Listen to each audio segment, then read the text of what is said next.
Alrighty. Everybody got the stream up, music and everything?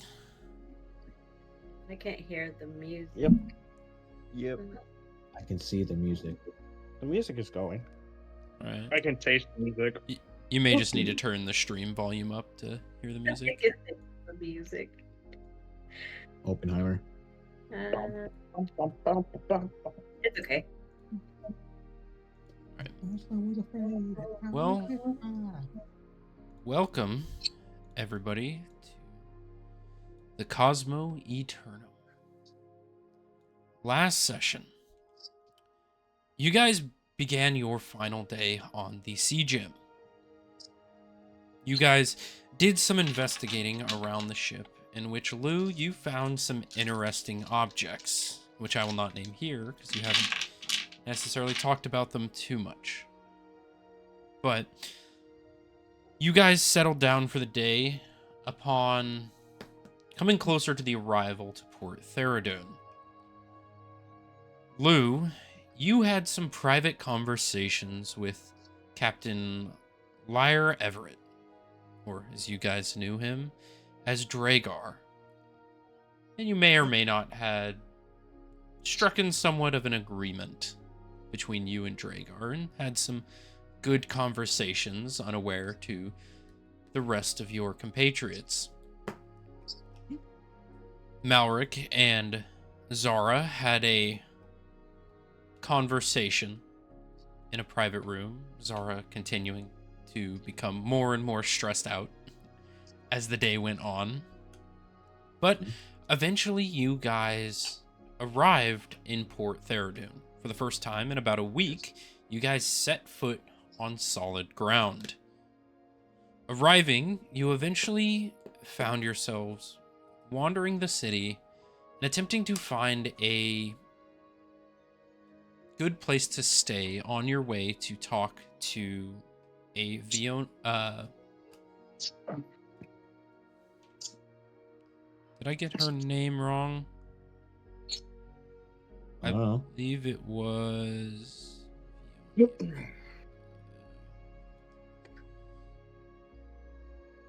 think it was Athea. Something like that. Everett's wife. Was it like Veronia or something like that? Veronia, that's what it was. You found your way to Veronia's house to deliver a letter and some gold that was left behind by Captain Everett after his untimely demise at the hand of Zara. Upon talking with her, Zara admitted that she was the one that dispatched Everett's life. As tensions rose and some hard feelings were shared, Zara was asked to leave. As doing so, could hear the sound of screaming, crying, and wailing from the inside of the home of Veronia and Everett's kids. You guys eventually left in kind of a solemn silence. Zara, you saw the ghostly figure of Captain Everett disappearing back into the ether. But you guys eventually found your way to a small, quaint tavern by the name of the Emerald Gulf. You guys immediately went to go get drinks and food. Zara kind of overdoing it, drinking some Gildu wine, and immediately passing out likewise. The rest of you had some conversation with the barkeep, Luvan, a white-haired elven woman in her later stages of life. After asking some questions, Lou inquired about the possibility of drugs being used locally and if there was any word about it. Kind of being given not great answers, but confident answers nonetheless. You guys ended up settling down for the night. During this night, it came to Zara turning in her souls with Zarthal. Some tense and stressful conversation. Souls were given up, and more information was found out about this soul that Zara keeps in a box, that you guys know as Azrael's soul, but by every minute becoming more and more curious about its true intentions. Eventually, after the conversation, you woke from your dreamlike state. You all went to bed for the night. You had all set your things down and gone to your individual rooms. And that is where we begin today's session. Session 9. Whether you're tinkering in your garage or tackling big projects. Yay! So, Is that a fucking ad in the background? yeah, it was. So, Damn it. Some of the adventurers sleep naked. So I have set Oh. you all in the rooms that I assume you're in. If you wish to move yourselves around to be in a different room, it is up to you. You have prepaid for, Lou is prepaid for 4 nights in the Emerald Gulf Tavern. Hey. Thank you, Lou. We are going to begin with Lou. You had taken your time to have conversation, get your fill of food and drink. You paid your bar tab, and you eventually made way to a room with Atlas. Before you guys go to bed for the night, is there any conversation you two would like to have in your room? Or with anybody else as the night is ended? Nothing that I can think of. All right. No, I don't think anything. All right. Rowan and Yerk, you two are in a room together. Is there anything you wish to talk about or get done before bed? Not that I can think of, really. Yerk is gonna actually start writing up a letter. All right. He's yerking it. I love that. Gonna do it right next week. All right.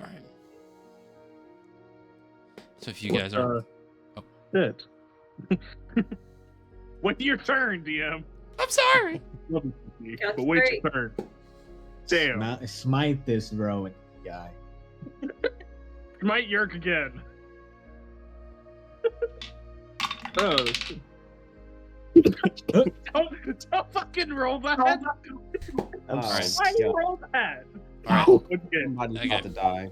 Conversation between Insane. you all. Yerk and Rowan. What are you writing there, Yerk?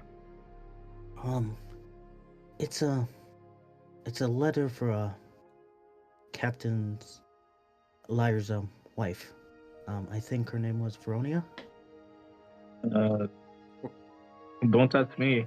I wouldn't know. I was little busy thinking about what I saw from the ship.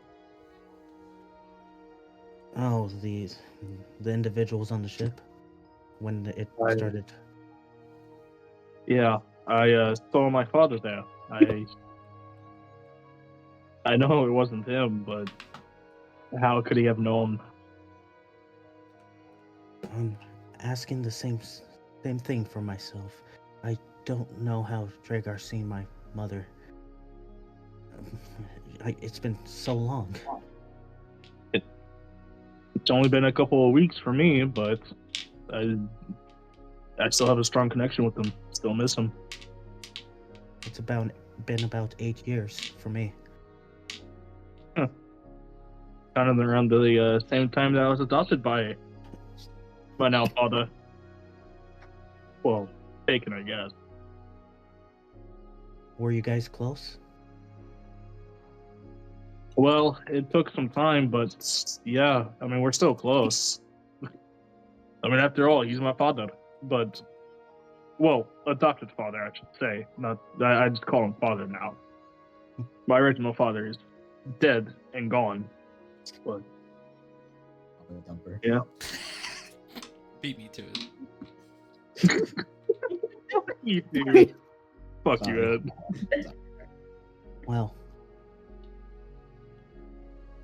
I did have a question for you. Go on and ask. Why do you like training by yourself? It quite hard to adjust working with a team. I mean, I've worked with, 2 others in the past, but I'm trained to be self-sufficient with my dragon, with Zeld. I'll be patrolling I would be protecting Sarconia. I'll be patrolling it all alone. Well, that must be a lonely life. Well, it's not gonna happen yet. Hopefully, I wouldn't know until one of the Dragon Knights die or retire, I guess. Well, my offer still stands. If you ever need help with Zeld, I'm more than able to help you. I might train with him a little bit tomorrow. More of his sightseeing. You hear Zeld in your guys' minds. We gonna go out? Not tonight, Zeld. What? What? I heard out. I want to go out. Can you open the window? Tomorrow. What? No. This is bullshit. No. Huh. Can I at least go fly around? No, not tonight. You see him fly over towards the glass and start going on the glass. Is this a normal thing with him? He's me like out. a fucking puppy, I swear. Let me out of here. Fine. I walk over and get the window up just enough for him to go out and come back in. Whenever. He slips out the window and begins flying off. I hope he'll come back. You pretty much I- you pretty much immediately hear a outside, and you see Zeld flying away with what looks to be a cat of some sort. Oh my god. Oh, I'm not even gonna worry about that. Hear the jingle of a collar in the distance. God Oh, damn it. Muffin. Hopefully, Muffin, come Sorry. out. well, Muffin, where That- are you? that's happened. I guess that's my fault for not feeding him. there will be Uh, consequences. You Go for the mean, dark hopefully that cat isn't important to someone. Imagine if that was the end of the universe. Well, Fucking well, phase. well, like I said though, just let me know. I will. Well, if I'm not doing anything, I'll gladly help. Definitely. What are you planning on doing tomorrow? I am not sure yet. I have a lot of things on my mind with what I want to do, but I know I do eventually want to make a little bit more ammunition and check out that church down called the Celestial Grove, I think. Well, let me know about the ammo making, but I might head with you there to the Celestial Grove. Feel like I've been a little distant from my father and mother lately. My real father and mother, that is. I haven't got any contact with, well, looking at the necklace, with this deity Azrael that saved me. I see. And there's something wrong with the orb also attached with it. That was her soul in there. I need to know more about her. I don't really know too much. Hold on. Are you saying that we have been carrying around a god's soul this whole fucking time? It was a bit of recent news. Who was carrying it the whole time? Zara has. The same Zara that fell in the ocean on the boat during that battle? Yes, I don't think there's no other Zara that I know. Oh, Greek gods. You can have lost the orb in the ocean. No. That stresses me out already. Well, the orb is not what it used to be anymore. What do you mean by that? It's I don't know how to explain it. It's just different now.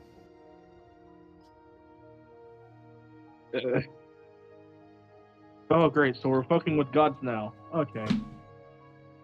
Well, It seems like it. I wish that we were still fighting Greg. Good God. Yes, but you don't know. We shouldn't say that around Zara. Is she?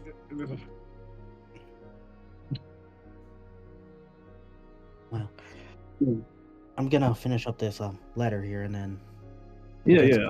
get some sleep. I'll try and sleep. Hopefully, Zeld comes back pretty soon.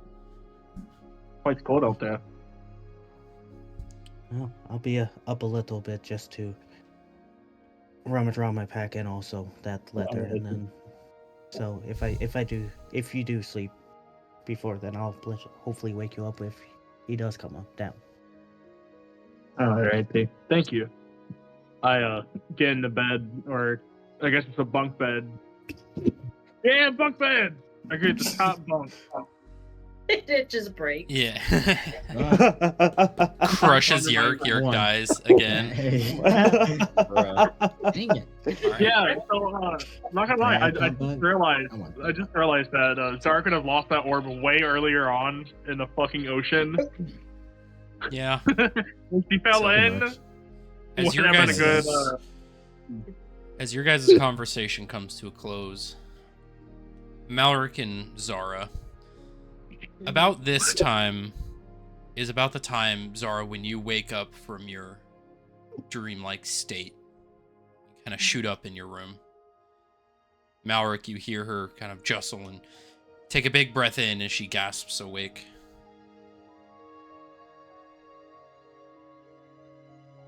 All right. Yeah. Is he asleep? No. I'm Roll a just looking up perception into the check. ceiling. What the heck? What the heck? Why is this going down Yeah. to me? He's got that sleep ready. Where am I looking at? Perception. Let's see how the rolls. In your Let's see how the skills. rolls. Oh. Wait. Yeah.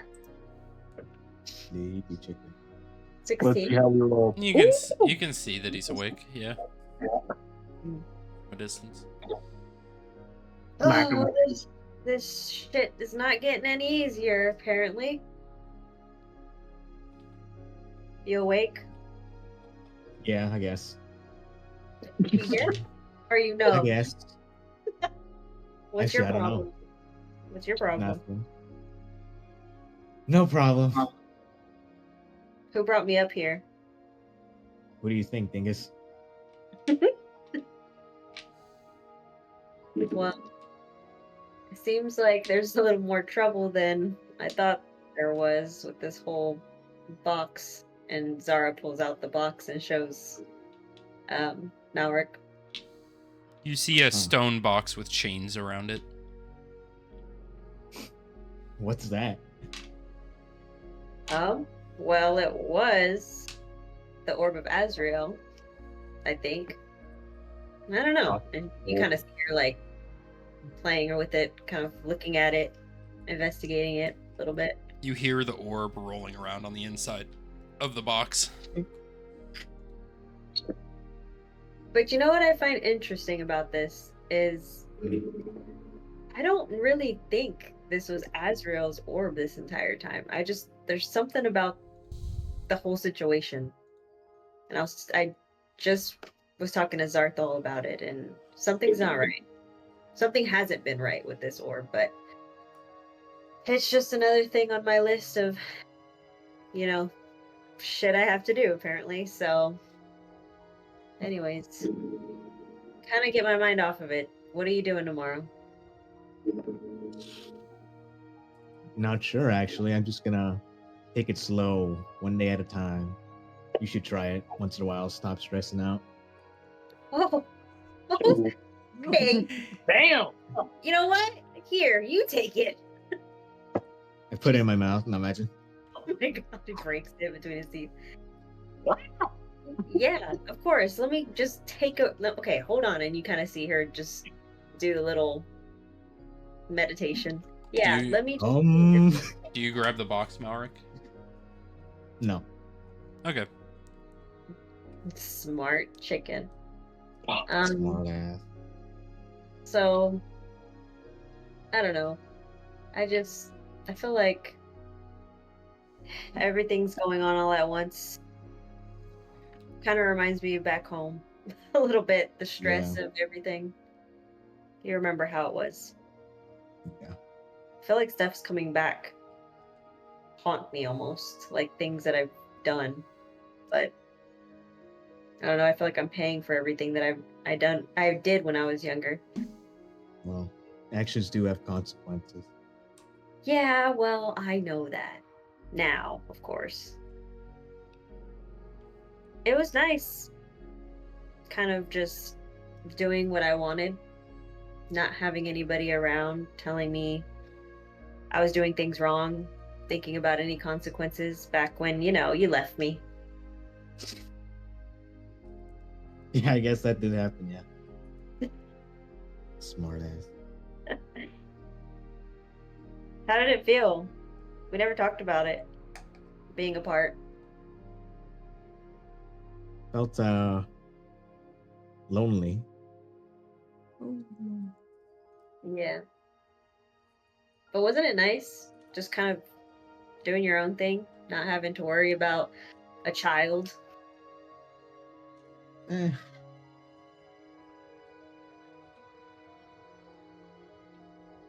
Not really. Not really. Still concerned. Hmm. Felt lost, not knowing what to do after all that. What did you do while you were away? Uh, nothing to be proud of. Killed a couple people. Killed a Got couple drunk. people? Oh, Yeah. nice. Tell me about it. Tell me about some of the people you killed. Mainly drunks, nothing too concerning. I didn't go on a killing spree just cause. Just wrong place, wrong time. Can't relate. Sorry. Well, I think tomorrow I'm gonna just take it easy, maybe take some of your advice, just roll with the day, see how that does for me, because apparently just trying to get things done and trying to figure things out hasn't been working out for me much. I feel like every time I try to find something out, I'm pushed a little bit backwards instead of forward, so it's like I'm trying to continuously figure out a puzzle that doesn't have any right pieces, if that makes sense. But I guess, yeah. making enemies along the way has not been the best outcome, but what can we do? And as I'm telling Malric this, I'm kind of tucking myself into bed again. All right.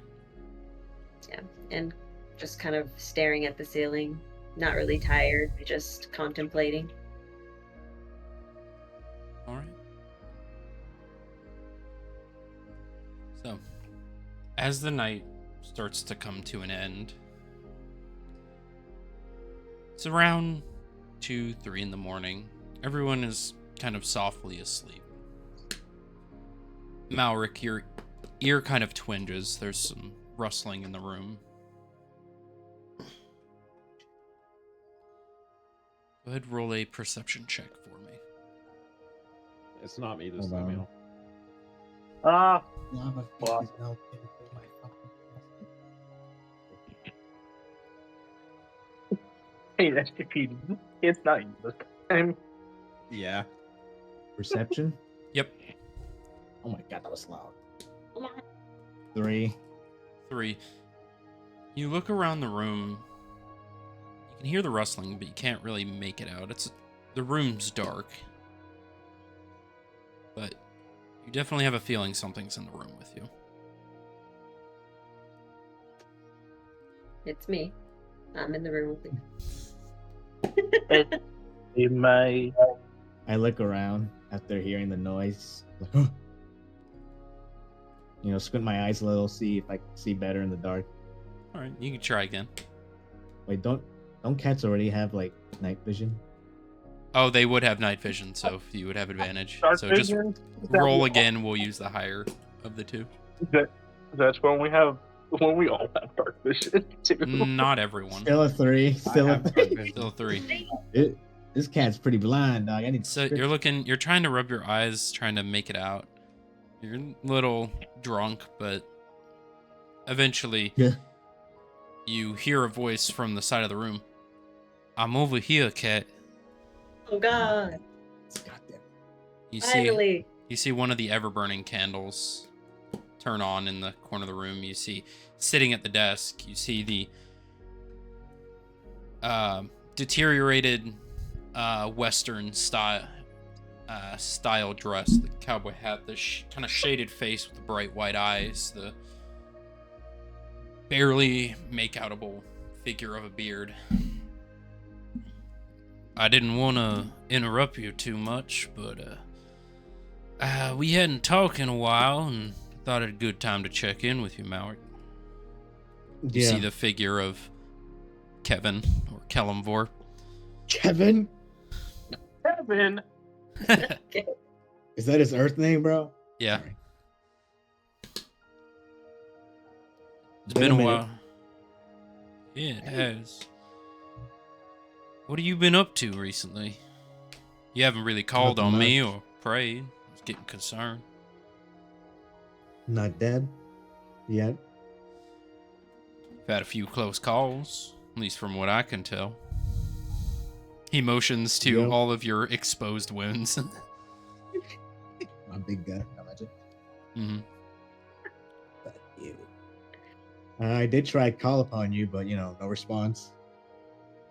Well, I was a little busy, and sometimes calls just don't go through. I have a lot of people trying to talk to me. Not busy enough to watch. I get word here and there about what's going on, too. Typically, if one of my acolytes is close to death, I kind of get a little twinge in the back of my head saying, hey, maybe you should check in, something might be wrong. So I checked in every now and then, but you look like you have had a good head on your shoulders and compatriots around you to keep you alive, at least for the most part. Yeah. But other than what you've been doing, how are you been doing? I don't know. Tired. Starting to get bored of this. Of Killing. what? Killing? I thought that's the one thing you love doing. You've done it enough for her. You see, he kind of has a hand just placed on the end of the bed that Zara's laying on.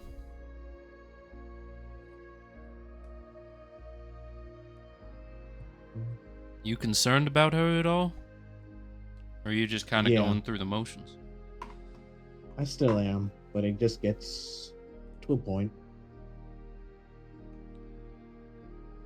You can only care as much as they care for you. Or at least show it.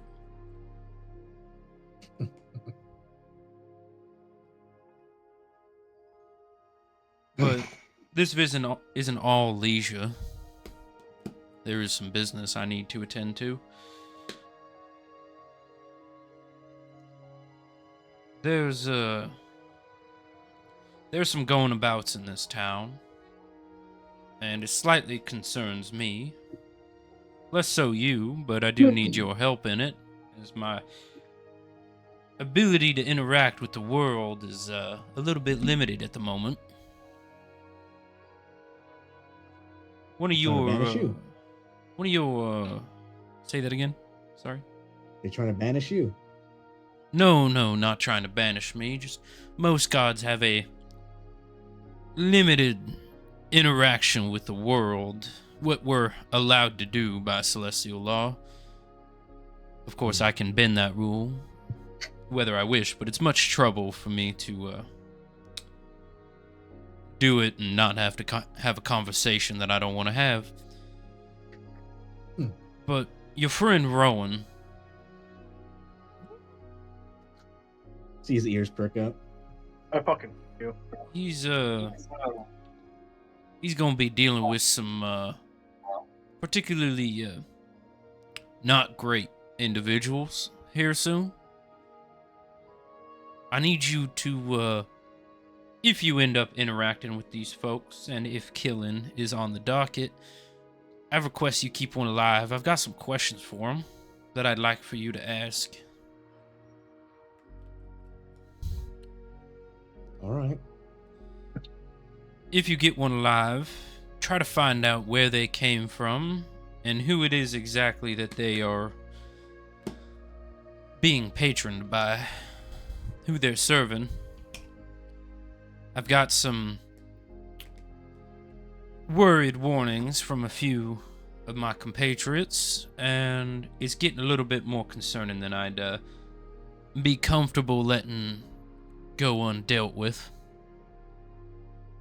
There's an individual that is attempting to well, let's go ahead and call it attempting to ascend to godhood. Although it's not of a great concern in the moment, it will be, could be in the future, and I just need some help getting some information about it. And these people he may come into contact with are most likely followers of this individual. The powers of the gods have been kind of swaying recently, and, well, as their how do I put this? As their babysitter, I can't really let that happen.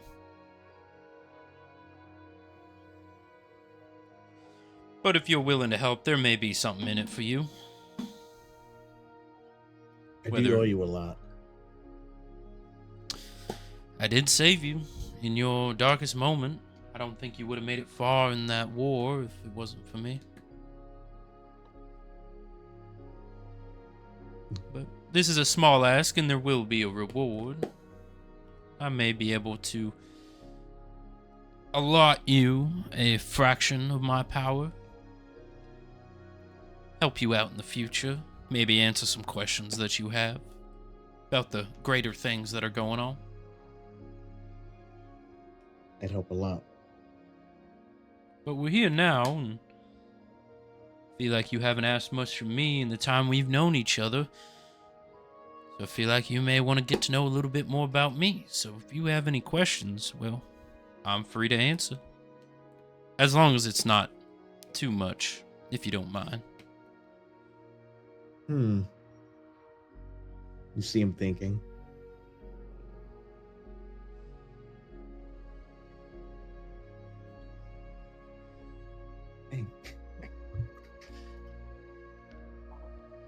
Guys, what should I ask about? Metagaming. Guys, For one, I fucking hate you, DM, because now you're thinking about me this whole time. can I kill Rowan? No. For nights, I'm gonna be back on. Yay. Would I be awake listening or Roll a perception check.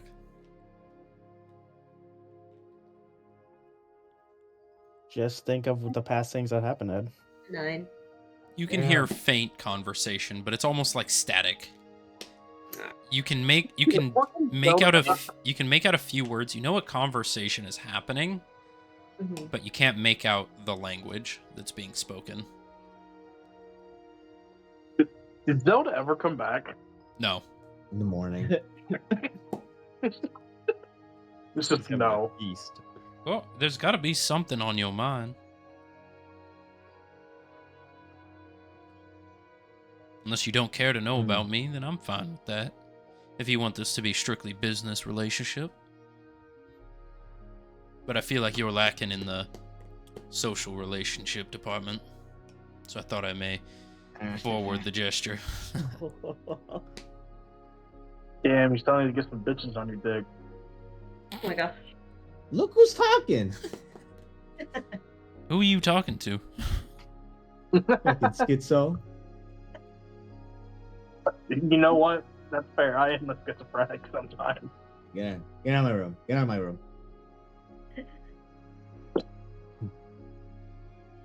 Nothing's really up to my mind right now. Kind of hazy after all drinking today. Do you want me to clear that up for you? Or do you want to ride the buzz for a little longer? I'd much keep the buzz for now. Let it sleep it off. Fair enough. Well, if you don't have any questions, I'm sure your lady friend here shakes the bed. He smacks her face. I feel like you're trying to listen in on this conversation, Zara. I don't know what I'm listening to, but nice to see you. Nice to see you again. At least in the person this time. Well, Malric here seems to, well, a cat's got his tongue. Do you have any questions that you may want to ask for, Malric? I know you're kind of stressed at the moment. Oh, do you? Okay. Good. Not like that. Jesus.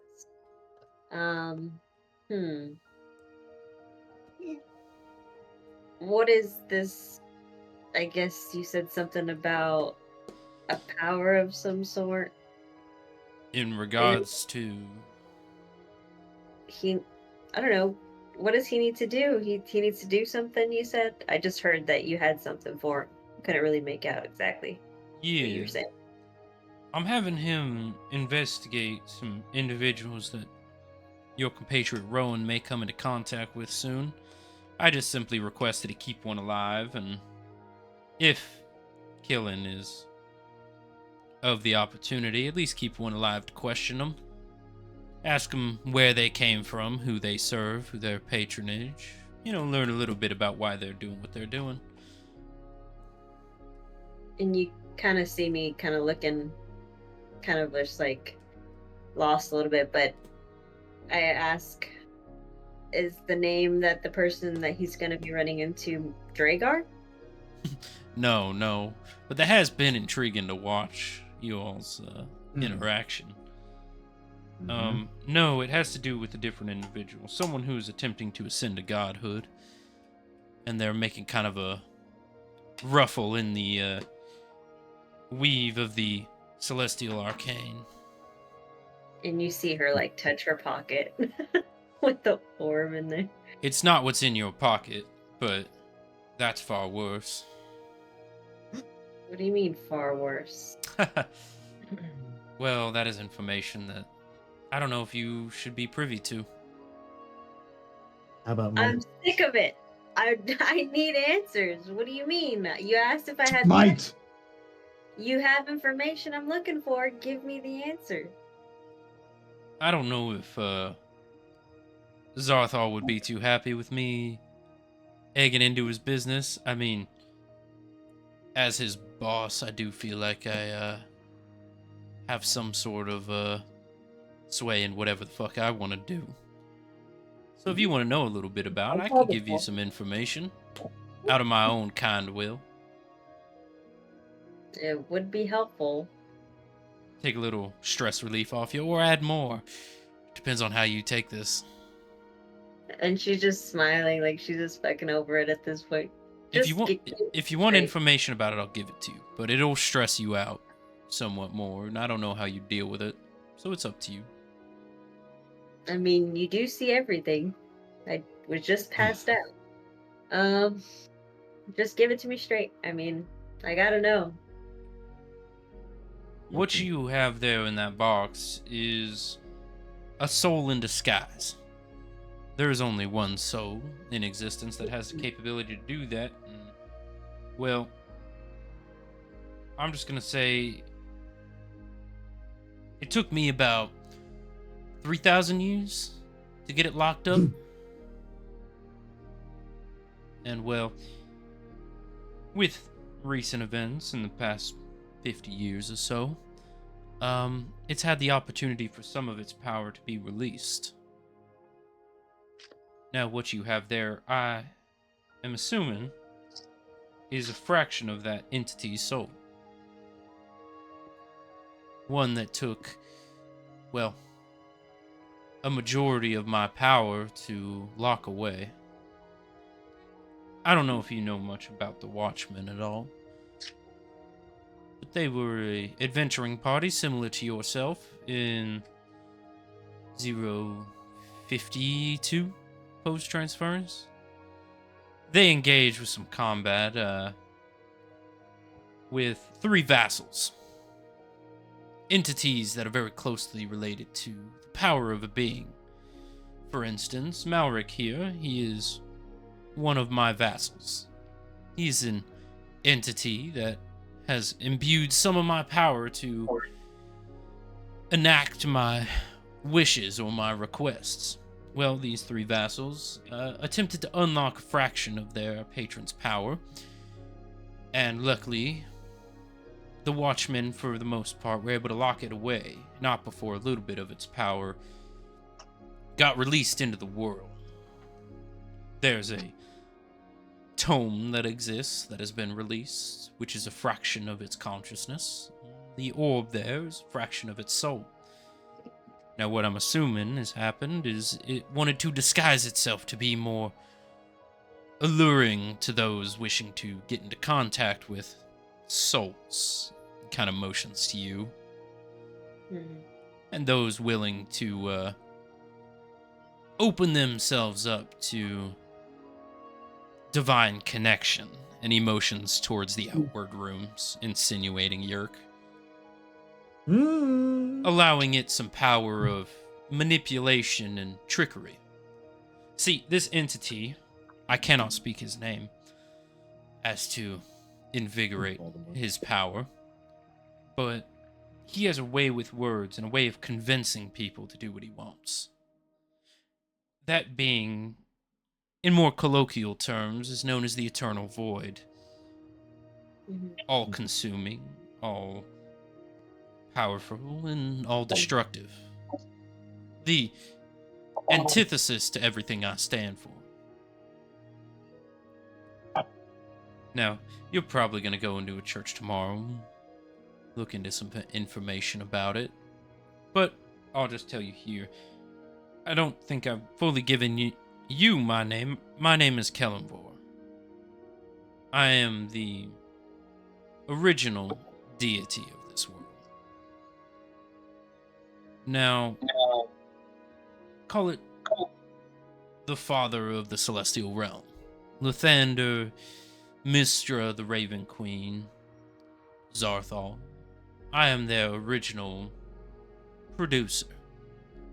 Now, for the past few 200 years or so, I've grown quite bored with, well, existence as a whole.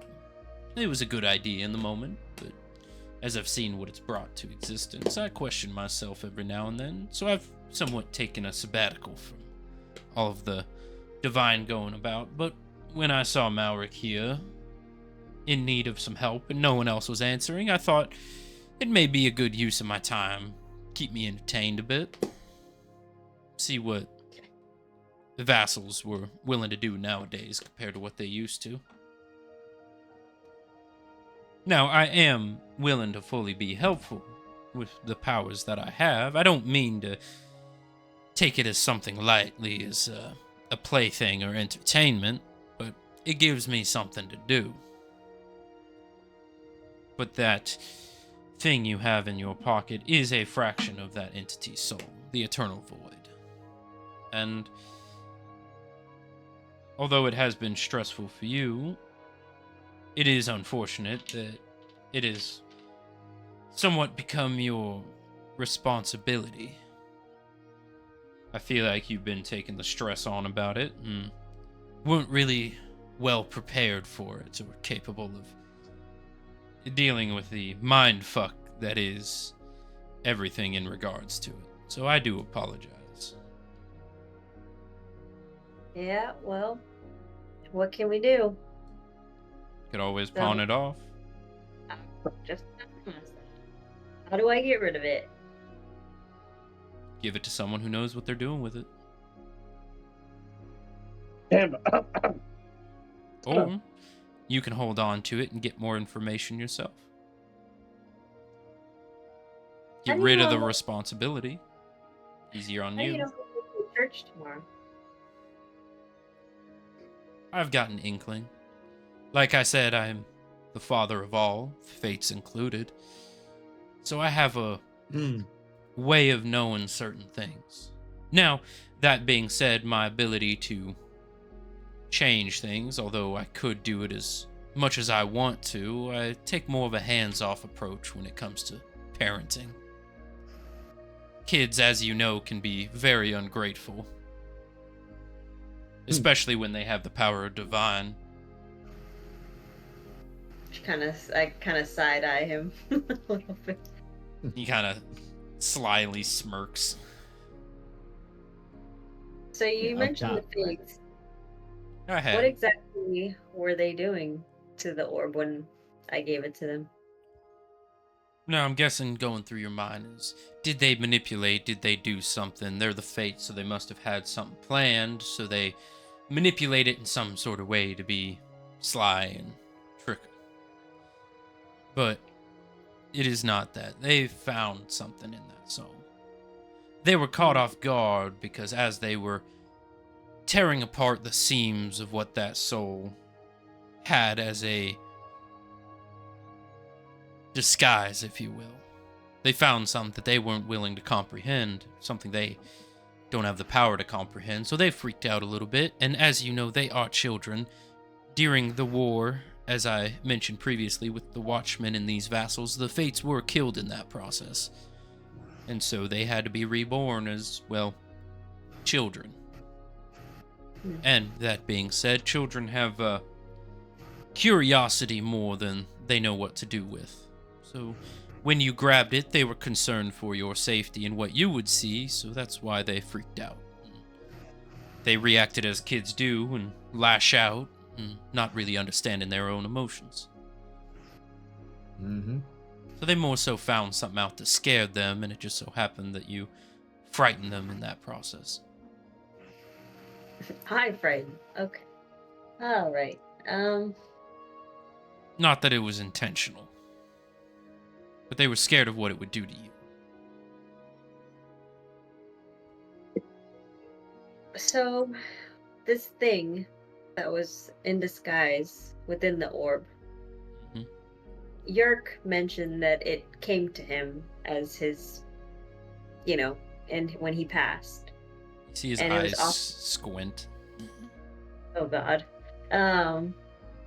And it was offering him to, I guess, go to the other side. Hmm, But he didn't take it. good. What exactly would have happened? Well, you would have had another vassal on your hand. He didn't make a deal with it, did he? Mm. Not that I know of. I feel like you do know. Well, I'll preface this by saying that if he did, then he has got himself into one nasty contract. One that Okay. is not beneficial to him at all, like me and Malrix here. That entity knows how to manipulate and pull at the heartstrings in ways that others don't really have a finesse to do. They will take the form of your loved ones, promise you things that you know you need, and, well, make it so that they come out on top. They've been doing this for a long time. That's why we locked them up. But now their powers seem to be expanding throughout the realm and causing some troubles. Well, I do know trouble. Mm-hmm. She So looked I would pay at you. attention to your friend Yerk and maybe give him a little bit more of your conscious awareness as to what he is being engaged to do. I will keep that in mind. Now, for your boss specifically, I know it may hurt his heart a little bit, but his wife is no longer imprisoned in the Celestial Realm, but she is wanted by the Celestial Council. And she's being held in with a few friends. With her daughter. And another witch. So she is okay, but she is being hunted down by, well, specifically Michael. A very forward-thinking, brutal individual. Have you told him this, or are you expecting me to tell him this? My presence isn't really welcomed by the Celestials after I, how did they put it, abandoned my children and became a deadbeat piece of shit, as they call it. What, a dad can't have a vacation every now and then? What's a few millennium to a god? I wouldn't know. Don't know the Wow. feeling. I'm sure you don't. Just a little tear comes down there. Well, that's really all I have to say. But keep an eye on Yerk. Keep an eye on the people Rowan finds himself around. Things he's gonna be doing, and there may be some reward in it for you, Malric, at least. And I may have a conversation with your boss, Zara, if you wish. Maybe you can pawn that soul off to him for further investigation if it would ease your stress. Just, I'll give him the divine checklist of you're allowed to touch the thing. It's not, in fact, your wife's soul. You won't be breaking divine law. Okay. We'll see how that conversation goes. Do you want me to bring him in now? Huh? Be witness to a dad talking to his children? Sure. What? Huh? Malric, you probably shouldn't be privy to this conversation.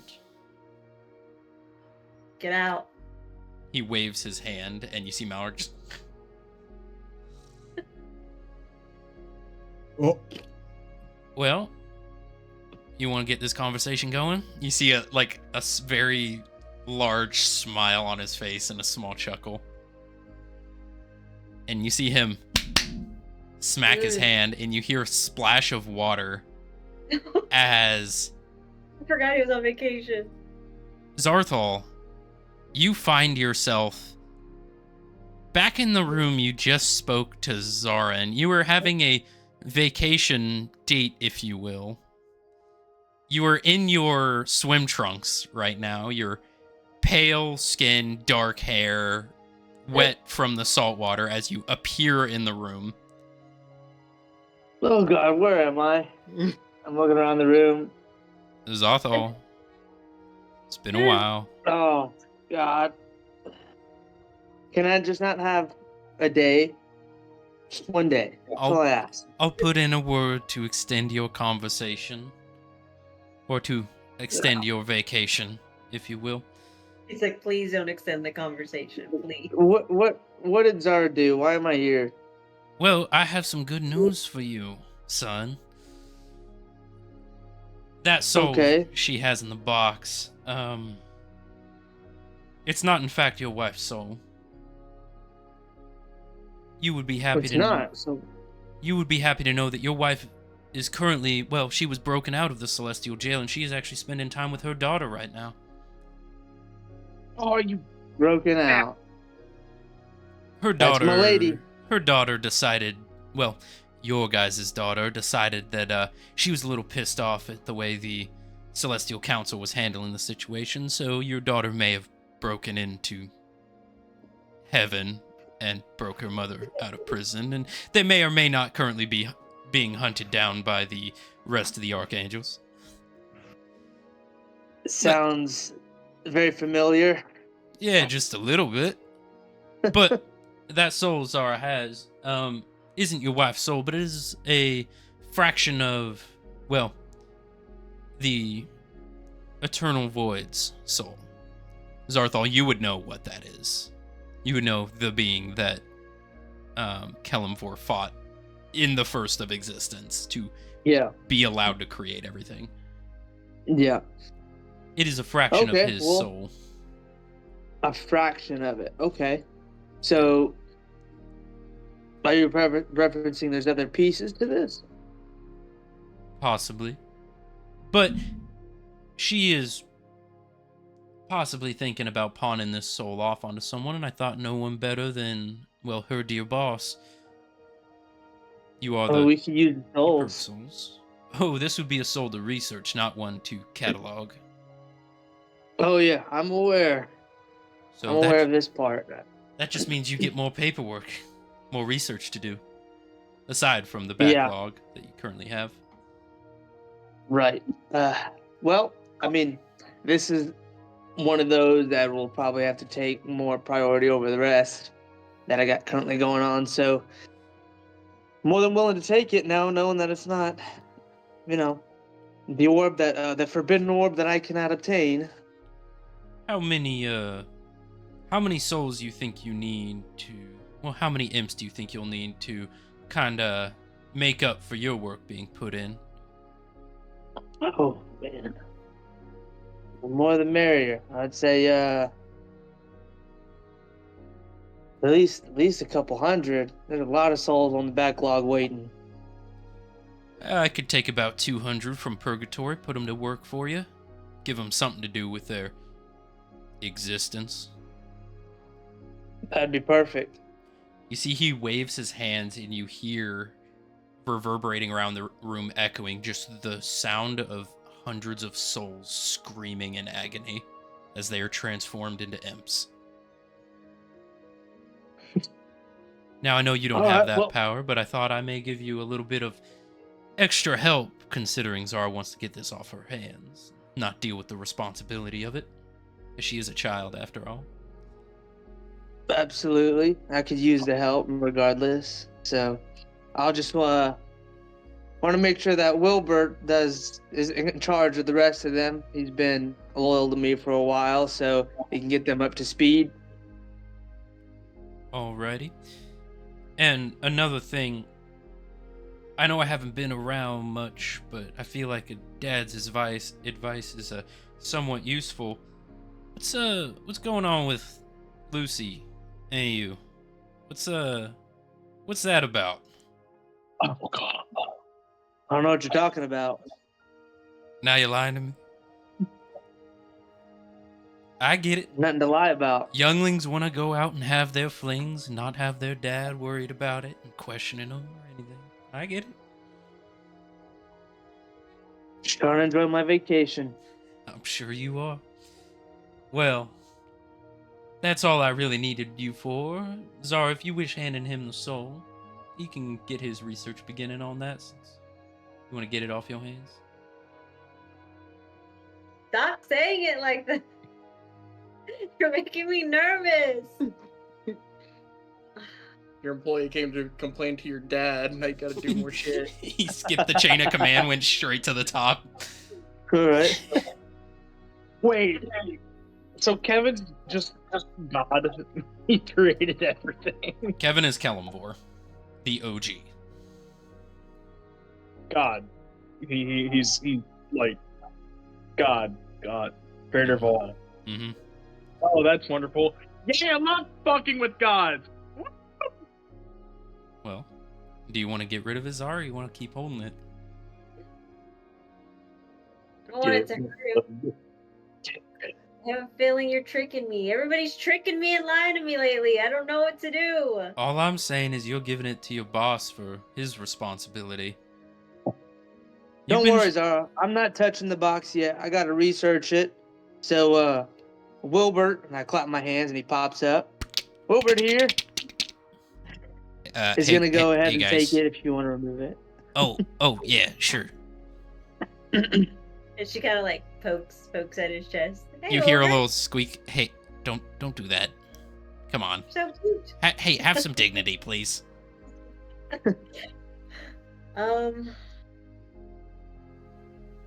I don't know. Well, we can't be sitting here all day. You gotta make a decision at some point. You were complaining about having it, the responsibility. Yeah, Zara, what do you want to do? I got a vacation to meet. Wilbert's busy. We're backlogged. You see him pull out a pocket watch. I mean, you're just taking time away from his vacation with his plaything. You see kind of a look of disappointment. I just glance over. If I keep this thing, do I have you on speed dial, Zarthal? No. No, you No? do not. I'm contracted to I- Malric here. You have a contract with Zarthal over here, so... I know, that's what I'm saying. Oh, Do I thought you have said Kellamvor. No. Do I have you on speed dial? I mean, you have summoned me very frequently, and I have been here, though, so. I have not. I have not summoned you in a while. It's a while. It's pretty frequent for me, and you talk about God years. You'll I'm be gonna able to just- ask about it. You'll be able to We're just- ask about it. Just keep it. All right, then. Zarthal, All I right, guess Wilbert, you can go. back to it. He's like, okay. He clatters away and poof. Well, Zarthal, that's all we need you for. And you see All Zarthal right. poof, mid sentence. Immediately drop back in the ocean. Oh, I missed it by about 20,000 feet. Hope you can swim.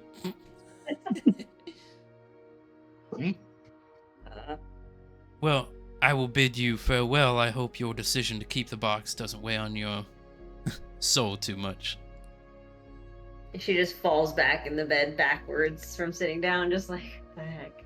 He nods his head and you see poof. You all come to a deep slumber. The night passes, for the most part, uneventful. As you eventually find yourselves awake in the morning, as the sunlight is just barely gleaming through your bedroom windows. You all get a long rest. Yay! You see Zeld come back with a missing eye, the cat one. Yay, another spell to cast. Rowan, you do see Zeld is currently perched on the window, just sleeping. You see he is covered in blood. Oh, His or her, the cat. Blood. Oh, I pick up Barry without even warning. Just pick him up and walk him off in the sink, I guess. I don't know, rotation. Say that again? I pick Zelda up and wash him in a basin. That's a A Sink, water I guess. basin. water basin, yeah. Alright. Just You drop him wash off. him off. He's unharmed. He killed multiple things during the night. You see he's got a big old tummy full of soup. actions have consequences. An orc comes in. Where's my cat? Oh no! Have you seen my cat, Muffin? What did you eat last night, Zeld? Stand ready for my Well, I ate a cat. I ate a few other pseudo-dragons. Raided a few nests of eggs. I tried to pick up a child, but it was a little too squirmy. You You see he burps and a few scales fall out. You're gonna give me a fucking heart attack. I collect the scale. Did I? Would I have heard that, or did you Yeah, just, you would have heard it telepathically. Did I just hear that he tried killing a child? I mean, it was a Yeah. small child. It looks like it. I mean, it was walking with this stick thing on its hand. Its legs didn't work too great, so thought it was easy pickings. You know what? At least you tried. Nobody wanted it. At least you tried. I mean, it's not my fault he was trailing behind his parents and they weren't paying attention. Oh, tell me that they did not see you. Why are you condoning They this didn't behavior? see me at all. You see his eyes like shooting side to side. He kind of turns his head, look out the window real quick. Deception. You can roll an insight. I'll roll an insight. I'm gonna roll an insight on this motherfucker. I am. Roll your giant. Actions have consequences. 18. 18. He was most likely beaten off with a stick. Yeah, I just had a 15. He's definitely lying. I give him a slight smack in the back of the head. Just Fuck you. I hate you, Dad. He kind of turns his head away.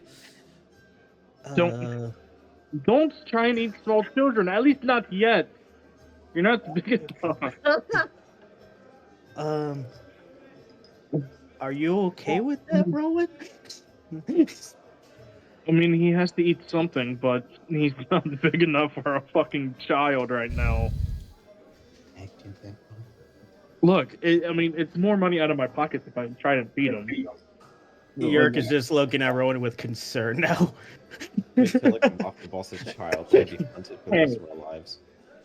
Yerk, don't worry. He's not going to eat you. Probably Mauer when he's a lot bigger, but he's not going to eat you. Got to make sure of it. That's reassuring. I'm just hoping he doesn't attack any more children. Alright. Has he grown at all or no? He's gained a few pounds. I'll keep him in my hood for now, at least. I hope he'll stay there. Gives him a death glare.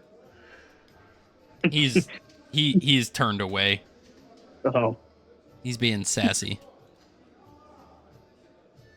So, as the morning begins, and you all begin waking up, gathering your things, and heading downstairs, you see the bar itself is very lively. There are the morning crowd eating their breakfast for the day. It's about 7 in the morning or so. You see people eating, getting ready for the day. You see Louvain, the bartender. She is currently passing out plates of various eggs, brisket, morning, kind of potato-like meals. And you guys arrive in the general room, the general bar of the Emerald Gulf Tavern. I am going to go and sit at the bar. Yerk is gonna actually inquire with Louvain to buy 3 more bottles of vodka. I'm getting some eggs. Yeah, he needs to after hearing that fucking Zed almost killed a child. Oh, I don't have Lou in here. Maybe I should do that. No, Lou was up early and left.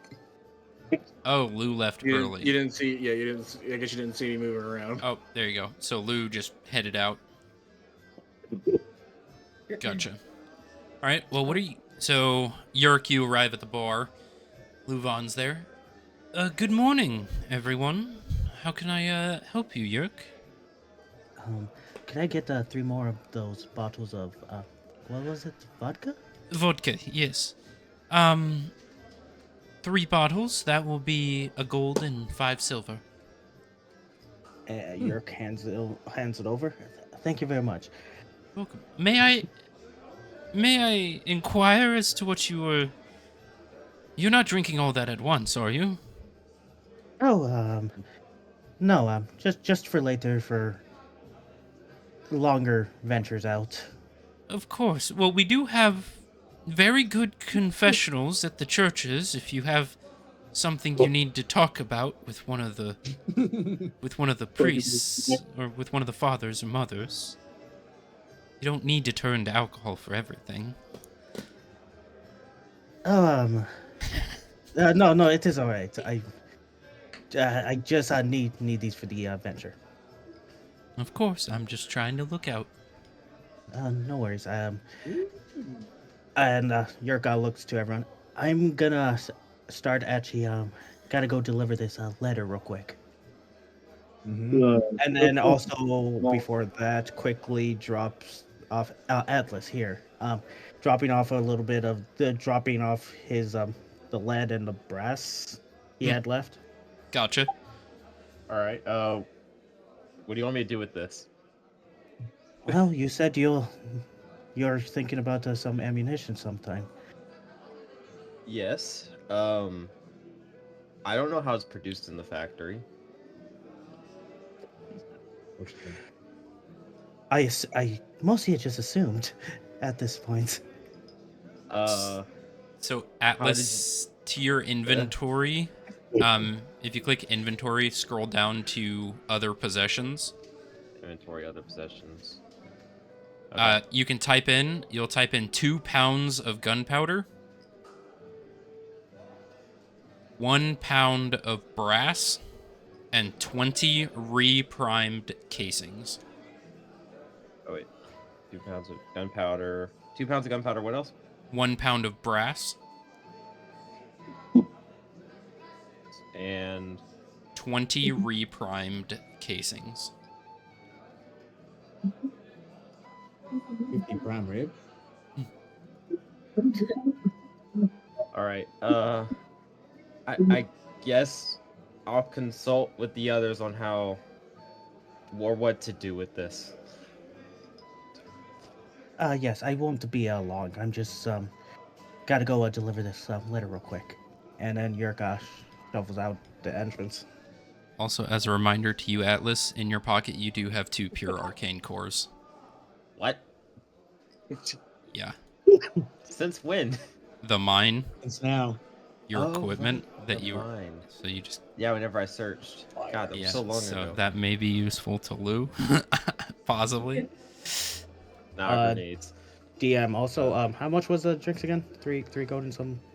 2 1 gold, gold. and Or two gold. sorry, 1 gold and 5 silver. A bottle of vodka is about 5 silver. Bro's about to rip you off. A gold and 5 Like silver? you were yesterday. Yes, yes, sir. Okay. Yeah. A Okay. gold and 5 silver. Thank you. And you hear Luvan speak up. Oh, in regards to letters, Rowan, a package arrived for you this morning. Oh, so where's the package at? She reaches under the bar and pulls up. It's a pretty good sized package, around yay big. I go ahead and grab it and say I wander off a little bit. A little corner. All right. Let me go ahead and. Oh god, it already sent me the fucking image. So, I will go ahead and drop this.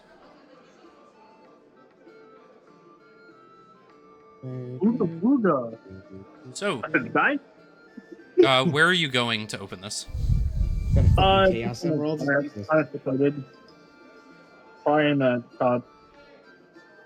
I can say a little bit.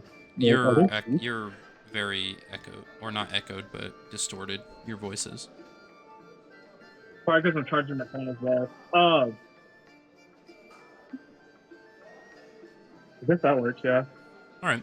So you go ahead and open the box, and what you find in the box is a very, very ornate diamond, about the size of. Oh, actually, this is a good example. About the size of a large candle, a 3-wick candle. It is a large diamond, and you see encrusted around the base of it is this very intricate platinum housing. You've seen these before, Rowan. Although you've never had your hands on them, you would know that these are considered hollow stones. These are a magical communication device that allows you to contact individuals from pretty much any distance. It can work across dimension, but there's some static. But it allows you to have conversations with people with other people who have Hollowstones, and it projects a visage of the person you're talking to. So I will go Basically ahead. what Like Omega? Oh yeah. I will go I was ahead gonna and say add it to your inventory. all Is it right. like Omega?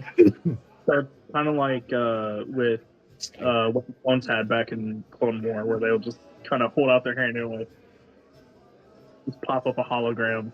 So the exact abilities of this, I'll read to you. A black diamond worth above 500 gold pieces that has been blessed by a Dragon Knight. For a time of 2 minutes, twice per long rest, you can communicate seamlessly with any other Hollowstone on that plane of existence that you have come into contact with. Basically, you can imbue the Hollowstones together and you get a contact, a link between those Hollowstones. When being contacted, the diamond will glow with a specific aura based on who's attempting to message you. When in use, the caster is affected by a -4 to their passive perception.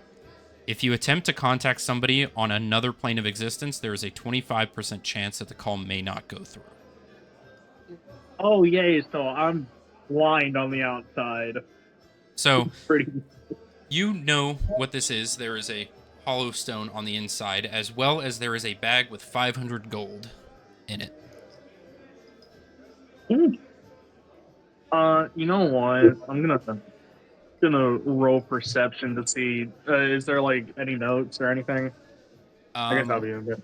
Sure, roll perception. Where's that's it?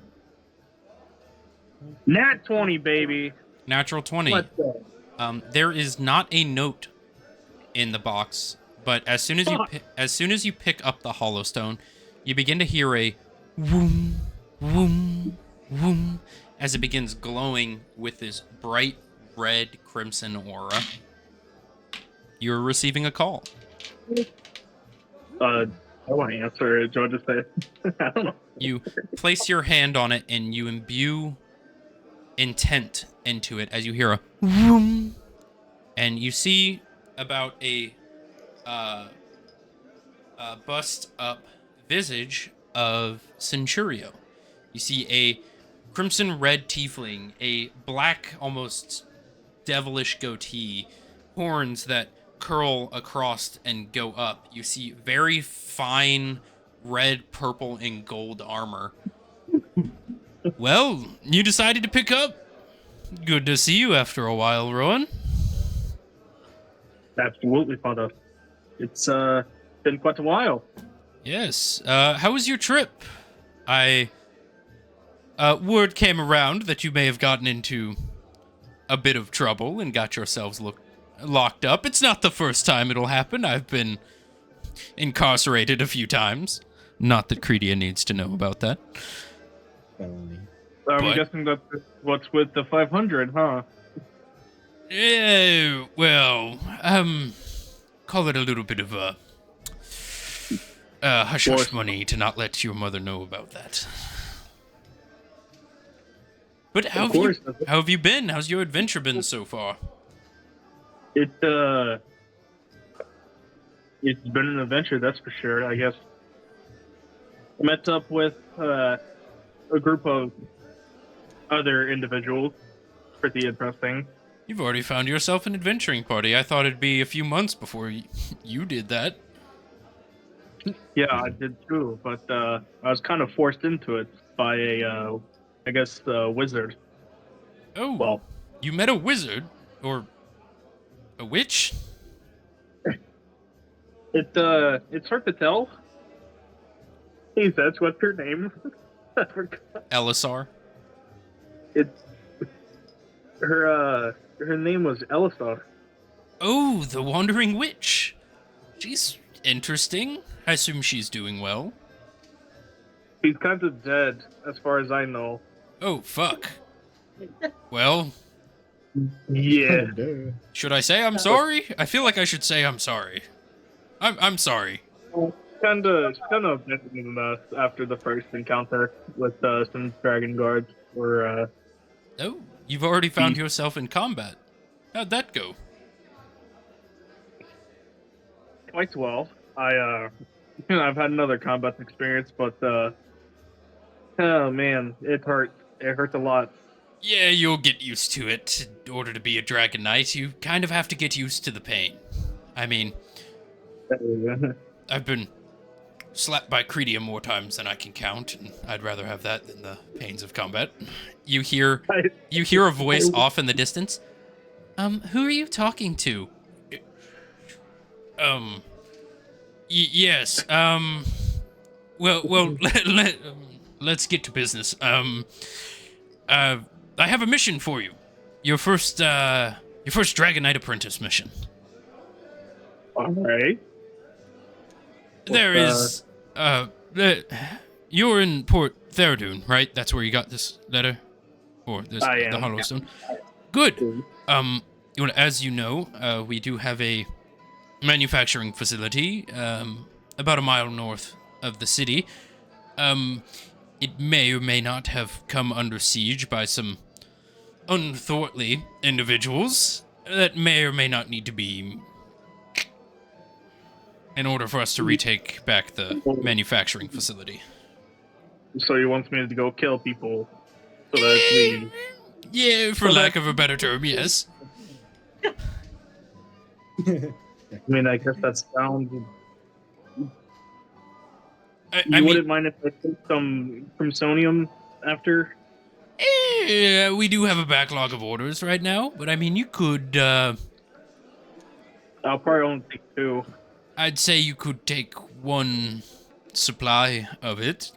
It may not go noticed, but as that is one of the larger manufacturing facilities on the western side of Tolarus, the family kind of needs it to be up and running, because if we can't send things out of Port Theradune, we can't really supply the witch academies, and then they get on my ass. Well, they get on my workers' ass, and then my workers get on my ass, and I gotta balance that with Dragon Knight business, and it's quite stressful.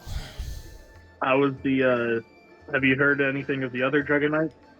Of their apprentices at all, or? Yes, Nimriel is off. I think she's in Luxelheim right now. That's just a little far. Yes, she wanted to, well, as you know, she's a necromancy expert, and she wanted to learn more about their magics, their dunamancy and chronomancy, That's fair. as well as some of their hemomancy, but that girl is kind of, if you ask me, she's a little scary. You are a little out of it at some days. She is, Nimriel's a little, call it extravagant in her methods of magic casting, but, Kaiser, I think, is actually in central Tolarus right now. I think he's attempting to visit the capital of Tolarus. I think he had some business with, the King's Court. Well, I guess it wouldn't hurt to meet up with him at some point. At least It is about 2 months' travel from where you're at. Well, I don't know where you all are going currently. I don't know either. We're kind of wanderers, I guess. Well, it doesn't hurt to take a bit of a vacation from adventuring, explore a city, take some odd jobs here and there, make yourself a little bit of money. I can't send all of your allowance, otherwise your mother will get mad at me for spoiling you.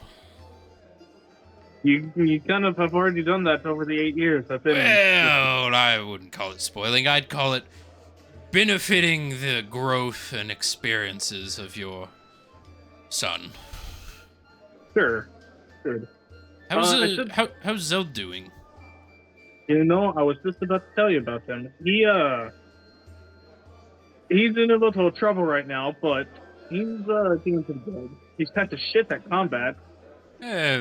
He seems a little mischievous and a little absent-minded at times, but I'm sure you'll train it out of him. It took me a long time to get Zeldrin to listen. Even harder once he had a humanoid form. Did Zeldrin ever eat the child? Yes. Perhaps? multiple. It was a big lawsuit. I had to deal with many a lawmaster in multiple cities. It was a big kerfuffle, but nothing our expense department can't take care of quickly. Looking for some lawsuits heading our way, then don't start to go after children. Well, I mean, you're in Toulouse. There's enough dragons. Maybe you could pawn it off on one of the more local, wild ones. I could. He did eat a cat, so. I did hear that's that. fine. They eat cats all the time. They like the flavor. I'm gonna be more worried about the bones that he ate. But he'll be fine. I hope so. But in regards to the manufacturing facility, there is a reward in it for you. I have pulled a favor with a friend of mine. She works out of the Amber Glass Witch's Tower. If you're able to dispatch of the raiders at the manufacturing facility, I've called in a favor and she'll have a reward for you. 2 magic items, I think, would suffice. She's got a plethora to choose from, and she owes me a few favors, so I don't think it should be a problem. Please don't tell me that you slept with her. Not that I can remember. Father! Hey, what? She's a nice lady. We get along. What can I say?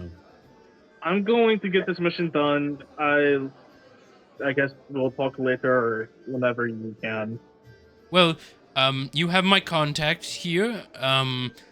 If you want to call me, you can do about 2 calls a day, at least on this line.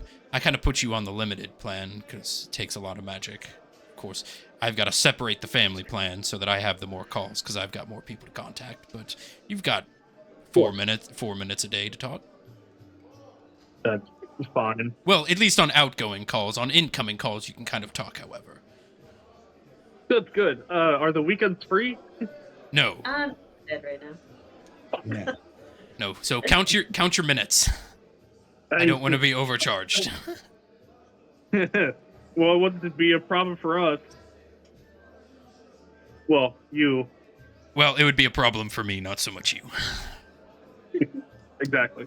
Well, anyways, I've got to get back to some civil duties. Yes, I know, Father. You're. Well, go. I will talk to you later if you want to call me at some point. Feel free to, but I look forward to seeing your first completed Dragonite Apprentice mission. Make sure you do not give me a baby brother. There's probably a few running around. Anyways, I will talk to you all later. And the visage. Were any of you eavesdropping on that conversation? Maybe. I don't know. Maybe. Roll a perception check if you're attempting to eavesdrop. Yep, sadly, I'm the door. God, I fucking 16. 16. Malric, you would have heard it all. God damn it. SCP, yep, perception. 19. Both of you would have heard the entire conversation. Rowan, as you look around, you see Malric and Atlas kind of just peeking over the edge of the private room. Like, Don't really, bro, in front of my food, bruh? Hey, y'all. Please don't do that. I have the 500 as well, which I need to add to my inventory now. Most of you have already done that. Elsinore? No, you have not. 500.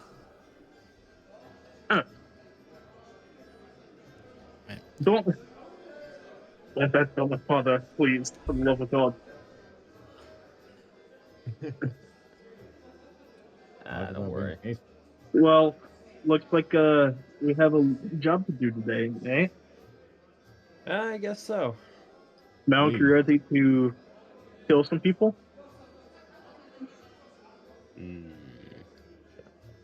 Sounds like my kind of day. Let's go kill. Am I getting one of those magical items? We'll see. I don't care if I'm paid. Let's just do this. He's an unpaid intern. Yeah. Grunt. Let's get Zara and wherever Yerk went, I guess. I would like to have the whole He's party. yerking it. Wait. Where's Lou? You look around, you don't see Lou. Which, as you guys are looking, we'll get the bar stuff done. Zara, what are you doing at this moment? I ran back up Crying. to the room. Nope. I ran back up to the rooms real quick to do something, and then I'm gonna run outside to catch Yerk What are on you his doing? way out. Nothing. Do you want to message me what you're doing? Yeah, I'll message you. Yerking it. Yerking it. Hey, unlike him, shit, my father's actually doing it, so. No. Yeah, but that makes your mama a cuck. Why am I saying this? Kinda That makes does. your adoptive mother a cuck. Damn. Call it a cuck queen or something. Be careful her No, message he made me doesn't pop say- up on he- your he- screen, Zech. What'd you He say? made me stay Be outside. careful her message doesn't pop up on your screen. I have like I have streamer mode turned on, so it won't pop up. Oh, okay. Yeah, sucker. I got tired of doxing myself. Yeah. Yeah. That you- Yeah. I was gonna say, Crimson. He just made me stand outside of the door, make sure no one bothered them.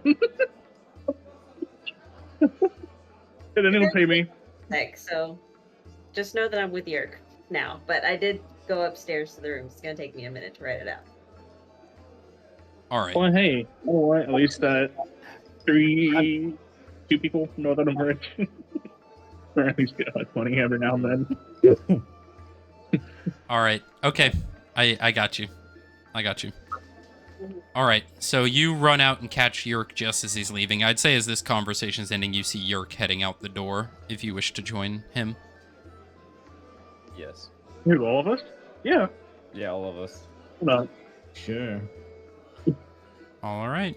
Party I'll back use, like, together, a y'all. coin for a tip. Go to Port Theradoon, and you guys are at the Emerald Gulf Tavern. And so as you guys are gathering together, I'm going to go ahead and add Lou. Lou, what are you doing at the moment as they're having this conversation, as you have exited the tavern? Well, original plan was to head to the Adventurers Guild. All right. So I'd say while their conversations were happening, you eventually made your way to the Theradoon's Adventuring Guild. Dang, how you walk? Yeah, you are fast. It took you about 45 minutes to get there. So, got them strong ass legs. As you arrive at the docks where you had arriven the night before, you walk up to this massive adventuring guild. It's kind of a pseudo adventuring guild tavern, like lodging type place. But you enter, you see a bar, as well as you see some training dummies. You also see a quest board is currently on the wall. There are various adventuring groups currently going through the various quests, assigning them. It is a very lively crowd, some training, talking, camaraderie. But as you enter, you see a woman standing there, kind of talking to the adventuring parties. You see very fine plate armor. It almost looks crystalline, almost made of ice. This dark, almost black ice looking coloration. You would see a 5'8", kind of average height and built woman. Tiefling, you would see pale white skin, and you would see short black hair with black horns that come out. You see one of them is broke off about halfway, and you would see the other is chipped and cracked. Who did this to you? As she's standing there, you would see that she has a very intricate like armor around her waist. You would see these large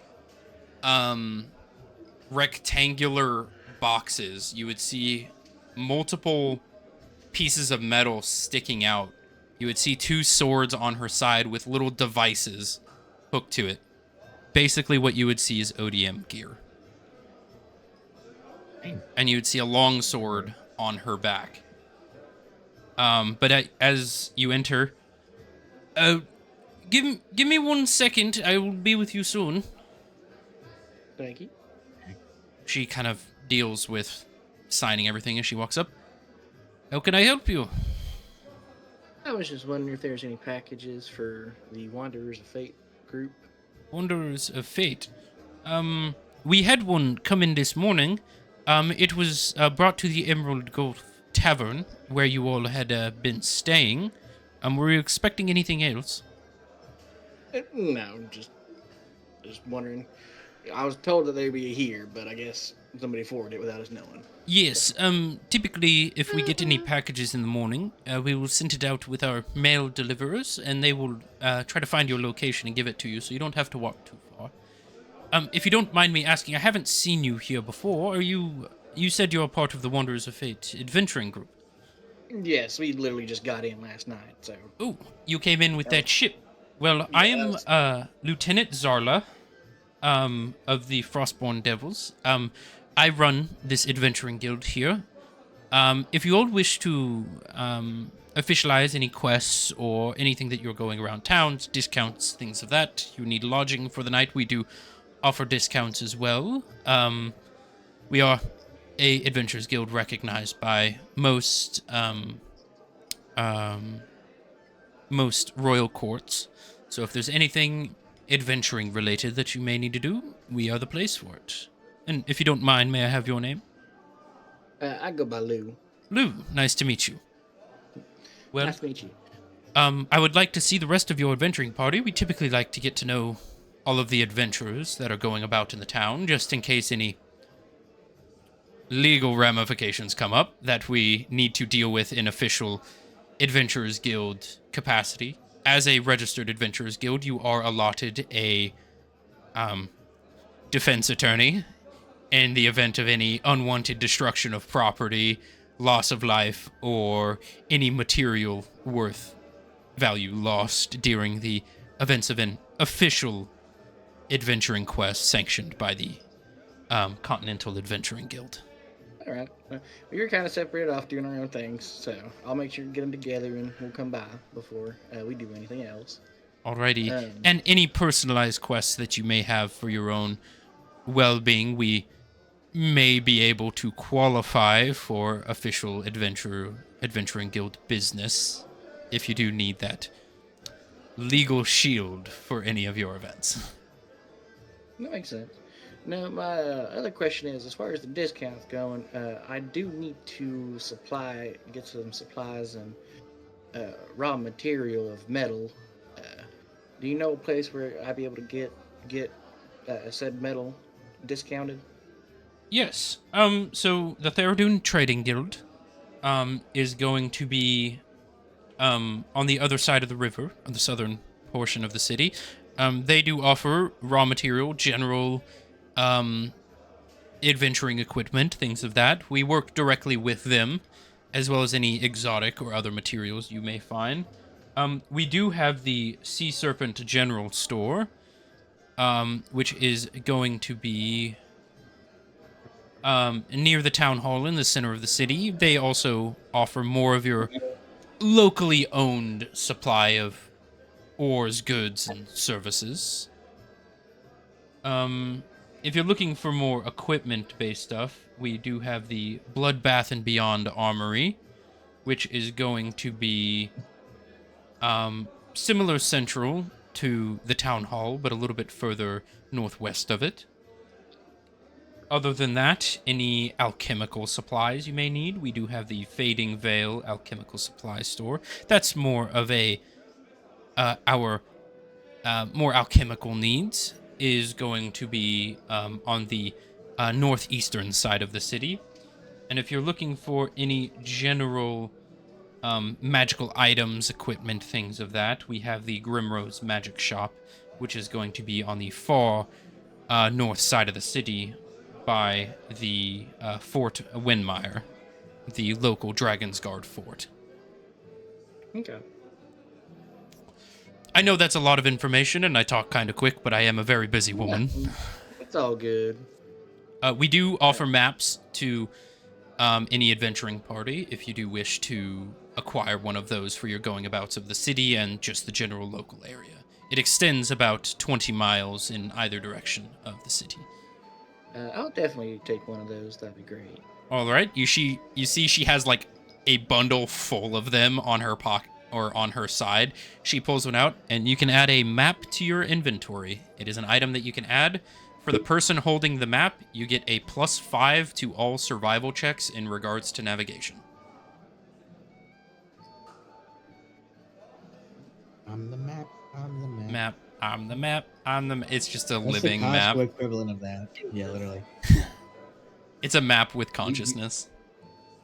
You should do that. And add a +5 to survival checks. +5. If you add the map to your inventory, you can click on it. It'll give you the details. Oh, it's an actual item, not a... Yes, it is an actual item that you can add. It is called a map. Okay. I also thought I had to do custom. Nope, I'm going to do custom because it is not showing up in my items. It would be. Let me go to your character sheet. I'll add it for you. Thank you. What's the Costco equivalent in that place? The Theradune Adventuring Guild. Huh, because it shows up right here. It didn't show for... I literally put in a map, and... Well, you don't put a map, you just type in map. But a map, if you consult an accurate map, you gain a +5 bonus to survival checks you make to find your way in a place represented to it. So within 20 miles of the city, you have a... Luz specifically has a +5 survival check in regards to traversing. Okay. That only works last for thing- one player in a party. Last thing, do you have any extra paper and writing utensils I can borrow? We have some adventuring notebooks that we can give you. Are you needing it for just general note-taking? No, more for a blueprint making. Yes, I can give you a notebook. She goes over to a table and picks up a pile. Basically, they're small leather-bound books. They're about this size. Only have about 50 or so pages of paper. Here you go. And do you need more for your adventuring party as well?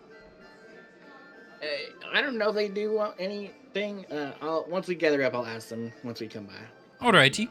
Well, if that is all you need, I've got some business to attend to, but... Yeah, all good. Again, my name is Zarla. Nice to meet you, and I look forward to seeing the rest of your adventuring party. Thank you. She immediately turns heel and begins going about doing other things. Right. So as you're there, and I'm guessing you're leaving the Adventuring Guild? Yeah, she's gonna head back to the tavern. Right. The party, where are you heading to?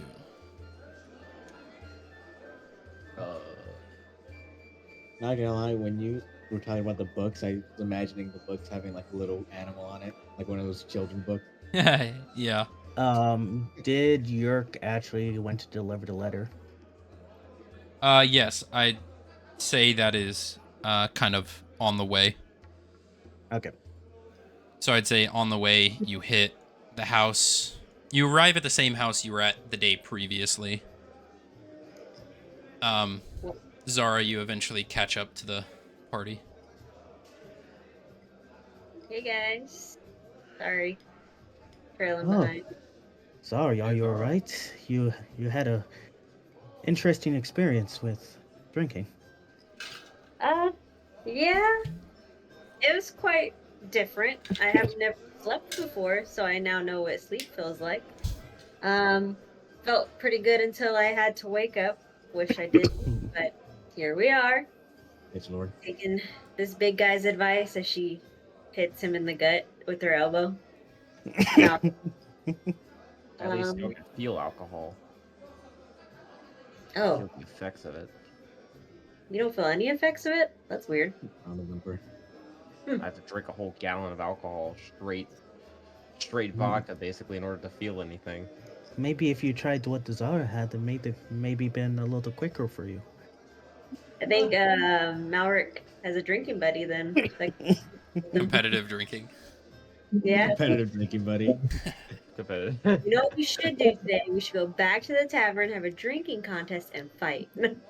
Yeah. Maybe later Bar in the fight. night. Maybe when it comes to the night. Sounds It's I'm a good. little broke, so I it's a don't know how little that's gonna early. work. It'll take us a while. As you guys are talking, you do eventually arrive to the house of Veronia Everett. Why are we here? I You just kind of- wanted to drop off something.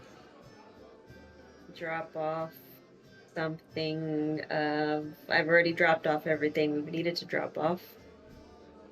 This Here to is finish the most- job. Good God. Jesus Christ. You didn't fight Did today? you say that? Did you say that in character? Yeah. And we're just outside the building, and you. And you don't say I don't show affection. This dude is just like attacking me. Yerk just looks at like. No. No, no. No. I'm just. This is my own letter, Okay. and We- just drops it at the door and leaves a bottle of that mead. Oh, God. And leather. Sorry we killed your husband. Here's some alcohol to drown the feelings. Yeah, I just whispered to Zara. Poisoned it. Oh. No, we did. Don't say that. And a feather and mead, and then just A feather too? Oh my God. and knock the door and just books it. We're Alright. booking it. So It's like you make a shitty drawing, like a kid style drawing, and say sorry we killed your we husband. sorry. And then it's like those friendship like holding hands paper cutouts, like in a little line. So you kind of run to the end of the alleyway, and you kind of look back. You see Veronia opens the door, very disheveled, hair's a mess, looks like she's been crying for hours. She picks up the letter. Yerk, what does she read? Oh. Sorry. Oh. Sorry. You can't write. It's all just chicken scratch. It's not even in perfect. He doesn't even know how to write. He just writes like scribbling gibberish. Oh gosh. Okay, Yerk, what does Veronia read in this letter? All right. My deepest condolences about Captain Lyre's death. I was forced to watch his death by a third party that I can't say was due to if I've been followed. But Zara was forced to do the killing. If not, it would have been this third party. He was able to give his final words compared to what this third party would have done. I know I'm not much help with this, but I hope this gives some insight into what happened. But if you do see your husband somehow, it's not him. Jesus. Wow. Okay. Okay. His That's ass a little broke. on the nose, don't you think? So you see her just silently drop the note, pick up the bottle of mead, and slam the door. Just hear him, like, Did she "Don't pick forget up the about feather too, or No. no? Loved I don't it. think she even Damn, noticed what the a feather. dick. But you all leave the Everett household, and you continue making your way to, I assume the We can Celestial go- Grove. Yes, ma'am. All right. So eventually, you guys walk. You walk for about an hour or so. You do pass a building by the name of the Bloodbath and Beyond, as well as the Sea Serpent General Store. About wanna this do some time, shopping? Lou, you would arrive. You would see your party walking along the main thoroughfare. You would see the Dragonelle carts carrying various supplies. You would see the stalls set up, the various houses, people walking around, talking, and just going about their general day.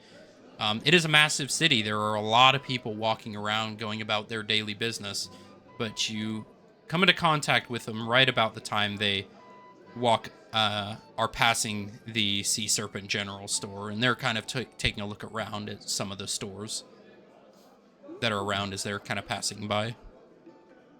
So you guys see morning, Lou y'all. off in the distance arriving. Hey, Lou. I didn't see you back at the tavern. I'm assuming you had other important things to do? I was just up early and decided to go head to the Adventurers Guild real quick. They are going to want to see us all in person. They do have maps for us that we can use and get, and some notebooks too once we head there. But and she'll list off the different stores. These stores will give us discounts because we're adventurers. Found that out, and that's about it. Discounts.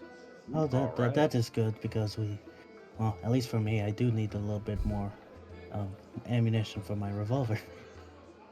Yeah, we can. The maps We used. can work on that. We won't need any hard supplies. Well, those maps might come in handy. I do have, I guess, a quest to go a mile north. Quest. All right.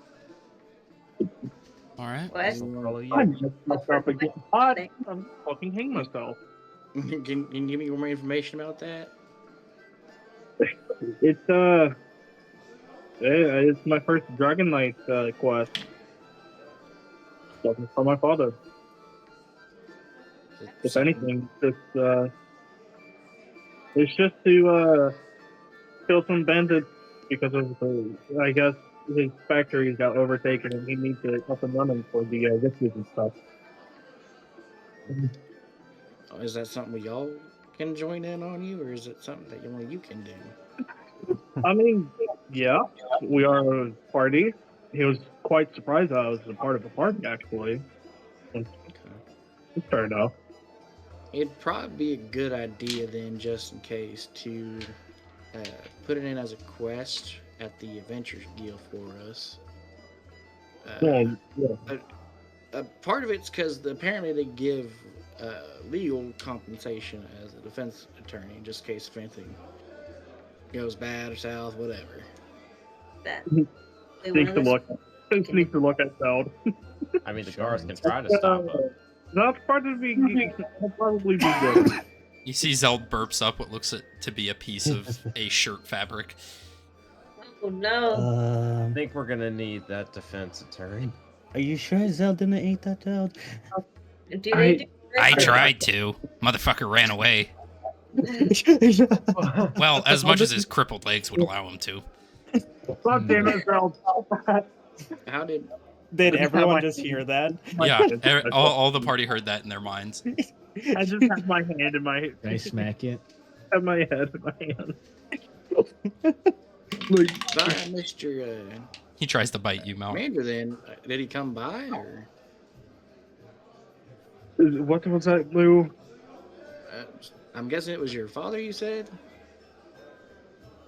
Or the commander? Yeah. I wasn't sure how you labeled him. I'm sorry, I missed him. Did he come by the adventure, the tavern today? Yeah, no, thank God. He would have probably taken a liking to you. Oh, so he's in the older women then. He's in all kinds of women. That walks, huh? He is like a dog. Yeah, I might be interested in meeting him, but. Oh. All right. But no, he gave me a hollow gem. Would Lou know what that is? You look on Rowan's side and you see the hollow stone hanging. This looks like a very rudimentary version of what you guys have. If you remember in the NGC one shot, The Sergeant West had? Sergeant West had a hollow stone embedded in his desk, in which would allow him to communicate with holograms. This is one of those, but you can tell it's the original version. So it's like Rowan has a Samsung, and over there's the Apple. Yeah. Yeah. Lou gets a shocked. You also expression. know in your mind what you had talked to Dragar about. Yeah. She does get a shocked expression like, I've seen that before. It's more rudimentary than the one I'm used to, but that's actually something my organization uses to communicate with each other. Later, would it be alright if I take a look at it to try and see if I can get a hold of my organization? I just got it. I prefer not, really. That's understandable. I wanted to ask, like I said. It's only connected to my father, and that's it. You would be able to look at the contacts on it. You have your father and your mother. Yes, I can call my mom. Hey, Mom, guess what? Dad cheated on you again. No, she might give me hush money about it, so more hush money. Or she's into it. But I understand, but it is an importance that I get a hold of my organization. I understand that. No, for Atlas, there is a time crunch. How you would say a self-destruct thing has been activated on him. Well, we could always head up to the Amber Glass Tower. I do probably need to talk to the woman there because she knows my father and owes him a couple favors. Why don't we just take this thing and use it? And you guys are right next to the Amber Glass Witch's Tower. You would see the massive, ornate, white and red granite marble tower that overlooks the city. It's about half the height of the airship tower, but it is still a massive witch's tower.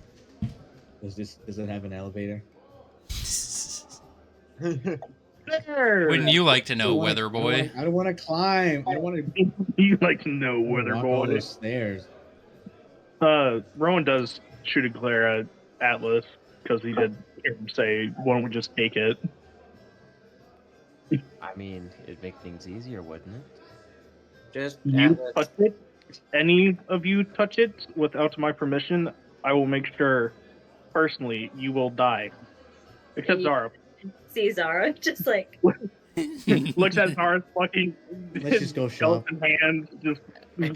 Atlas, it's a personal thing for him. Me and Zara already walked away to go shopping. Atlas, you would know what this Hollowstone is as well.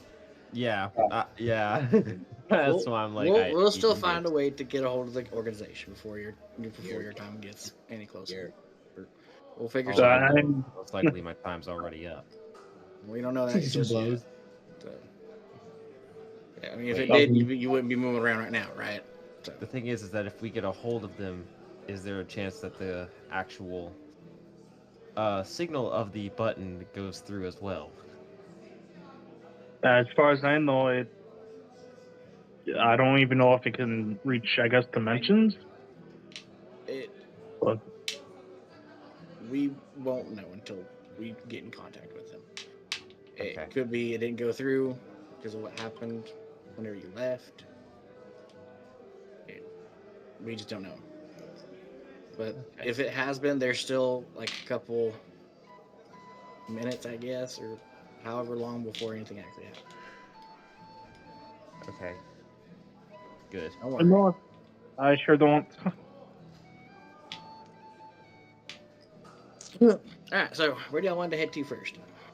You guys are next to two places that you guys have been aware of. The Amberglass Witch's Tower and the Sea Serpent General Store. I mean, we can head to the Witch's Tower to see if she has one or whatever. Again, I do need to talk to her, but at the same time, he kind of lifts his arm up and sniffs. We do stink like rotting flesh. No offense, Zara. I do agree. Kind of getting annoying being around everybody here. Yerk I takes think, a sniff of I himself think- real quick. I think people are quite annoyed with us.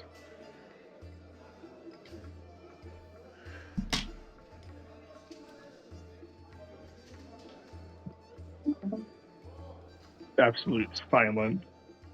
What'd you say? Okay. Nothing important. All right. So you guys are gonna hit the bathhouse first, and then do shopping. Yeah. All right. Yeah, is it? All right. Yeah, let's get naked. Eventually, you guys make your way to. Specifically, you're going to the Celestial Grove, right? Yeah. All right. I said about it smelling like Blue. rotten flesh, and then I said no offense, Zara. Oh, wow. All right. Yeah. So This one. you guys walk past the massive stone and granite building that is the town hall, the central for all of the management of the city itself, and you head about 15 minutes north, and you come across to a cathedral, a massive sky-high expanse of intricate engineering and development. I mean, think like Notre Dame level of cathedral. You look off to the west, and you see one that is about twice the size of the one you were looking at now. You see there are hundreds and hundreds of people going in and out of this cathedral. Welcome, everybody, to the Celestial Grove Temple. Switch map. I do not have a map for the... Actually, I may have one. Bad idea. Bad. Damn, unprepared. No, I'm prepared. It's just...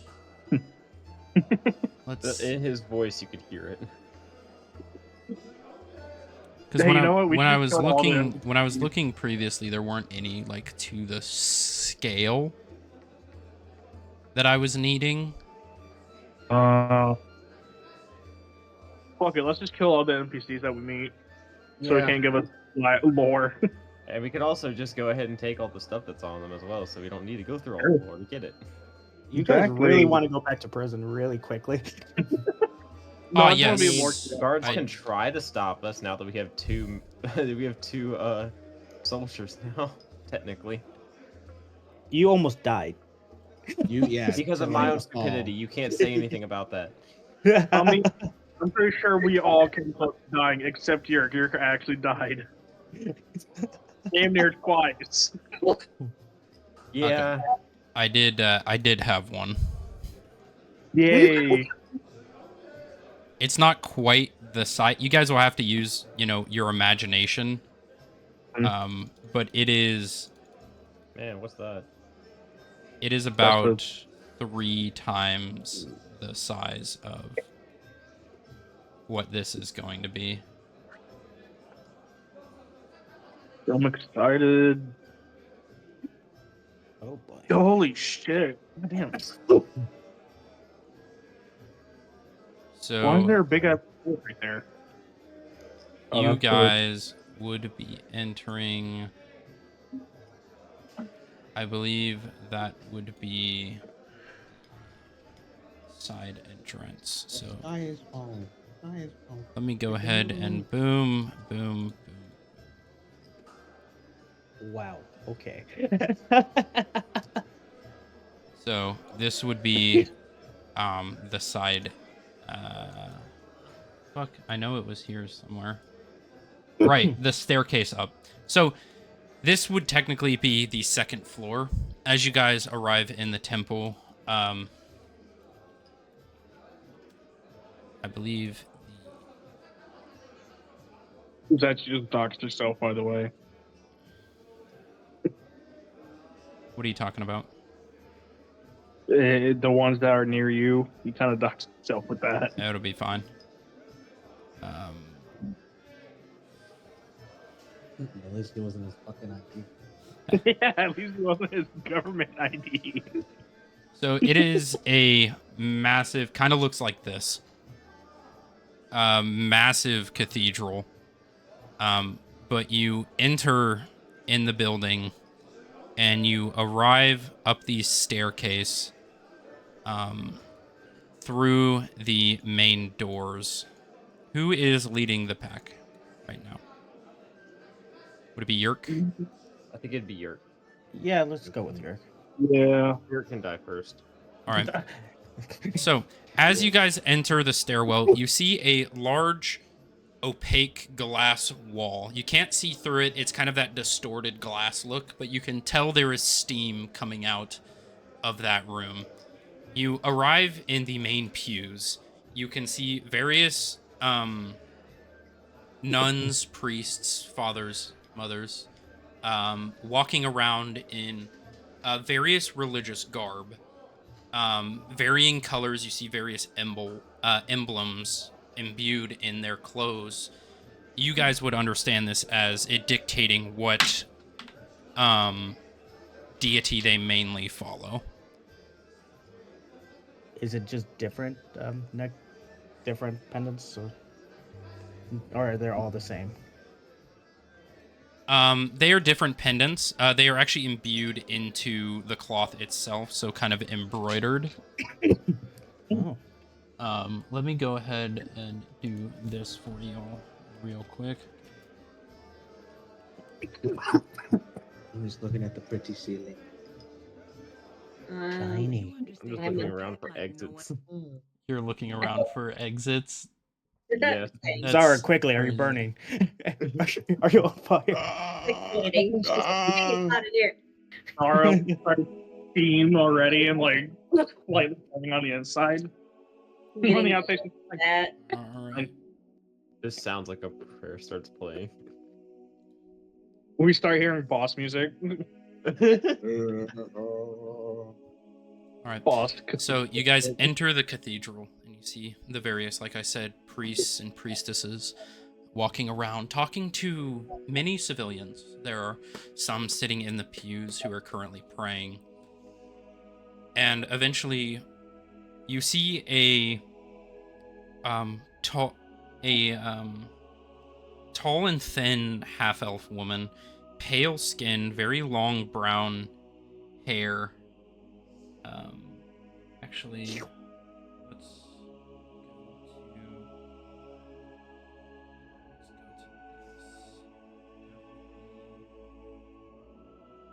to yes, there it is. Sorry, I will backtrack on that. So, you would see a average-built woman. You would actually see curled white wings coming out of her back. You would see a halo above her head, a bright silver halo. You'd see pale silvery skin with golden eyes. You would see priestess attire, almost kind of like a nun's kind of attire, but more fantasy, if that makes sense. Flowing robes. You would see white and golden imbued robes. Long white hair. You see her hands are crossed and she arrives. Why, hello, my children. It is nice to meet you. And you would see the curled white wings behind in the actual halo above her head. Am I seeing things? Sorry to be rude, but does those wings work? Yes, they do. And you see they unfurl, and she just very gently and just glides off the ground, maybe 4 or 5 feet, as she lands. Boom, boom. I am used to the request. Many people, especially families, their children wish to see a Asimir's abilities to fly. You would recognize this term, Zara. An Asimir as a half-angel, otherwise known as a Nephilim. Asimir. Asimir. Asimar. Or Asimar or Asimir, whatever you wish. But Zara, you would recognize this as the more colloquial name for a Nephilim.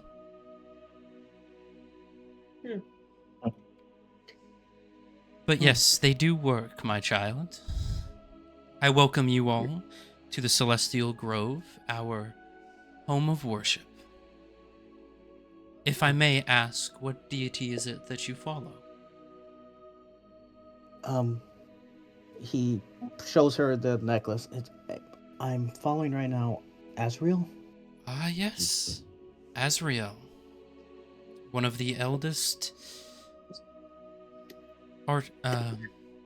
archangels. I know her well. You must have proven your worth if she has adopted you into her worship. I assume that also means you are a follower of Lathander? I was. I'm not too certain of my faith right now. Well, if there's any place to arrive at a conclusion of faithly path, then this is the place to do it.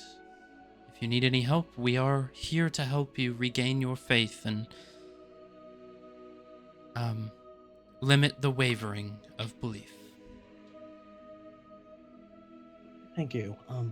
I'm just curious about Asriel. She saved me from my untimely death.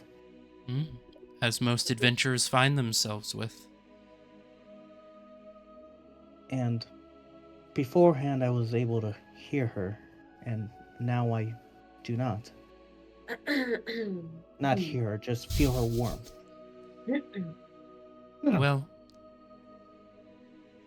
we won't always feel the warmth of a deity's presence, but that does not mean they are not there and watching. Sometimes they have more important things to attend to, but that does not mean they do not care for you. You must understand that godly beings such as themselves have many responsibilities. So I wouldn't feel too bad. I'm sure she is watching over you with great intent, but just without the ability to speak to you. But I see that you have come in with your friends. May you introduce yourselves so I may know who I'm helping? I am Yerk from the Wastelands. A wasteland born, we don't see many of those. Yes, was a treacherous journey.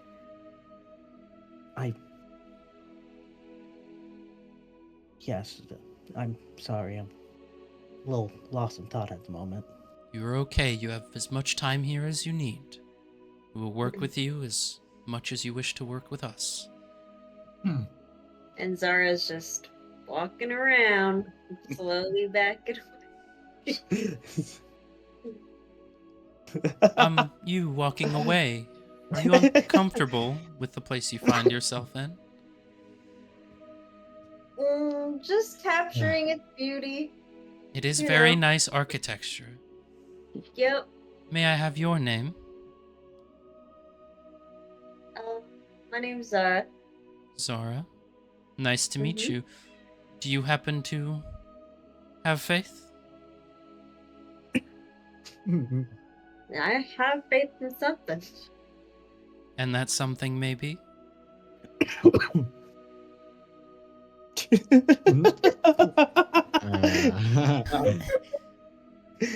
should just lie. Lie in the... Hey, silence, metagamers. The universe, the earth, nature. You see her kind of tilt her head, kind of like a knowing mother would. You can be truthful with us. We share no judgment here. Is it? I don't know about that, but yeah, I think I think I'll leave that as that right now, if you don't mind. You see her eyes glow white, Ugh. and you see her looking up and down. Ah, I see. Well, Zara, we do accept your kind here. We do have You're kind. we do have a Sorry. we do have a not a temple. What would you call that? Place for you in hell. No. Places where you would like give offerings and you would have like the representation. You would like Shrine? set a shrine, thank you. We do have a shrine to the Angel of Death, as well as the Raven Queen, if you wish to commune. You get the sense she knows. Yeah, sure. I'd love to see it. She's kind of looking down at her feet, like, what the heck? And the rest of your friends? Sharon kind of looks at the window that steamed up, just kind of just wanting it, needing it. This here next to me is Rowan. Rowan, nice to meet you. I've never seen your kind before. I am a very rare and far in between individual.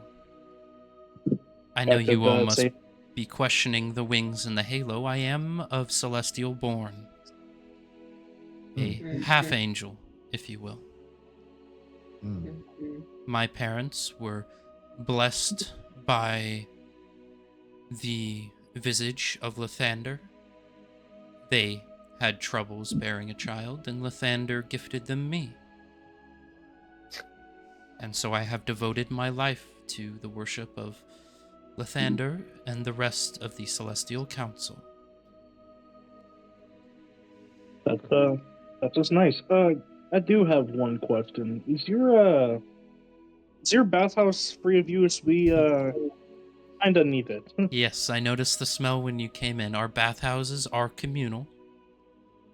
We have what we refer to as the sacred pool. It is holy water, and it will cleanse not only your bodies, but your souls. Sorry, you probably shouldn't get in there. So, yeah, just throw it in there. Sorry, you might burn up in there. I don't have a So soul. it's boiling alive. But it is free to use for any patrons of the church and denizens of the city. And I notice you have a Leonin with you. Your name? Malric Banyar. Malric, it is good to meet you. And likewise. Who might you be? And she motions towards Lou.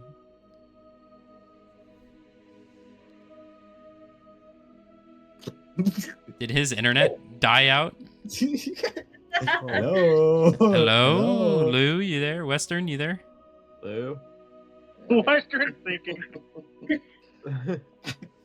Just so still for like a solid minute. You can call me Lou. I don't exactly have a faith that is followed here. Well, we welcome all people of faith regardless of the gods. As long as it is not of hellborn gods. Sarthal being the exception. Oh, well, I was like, I'm out.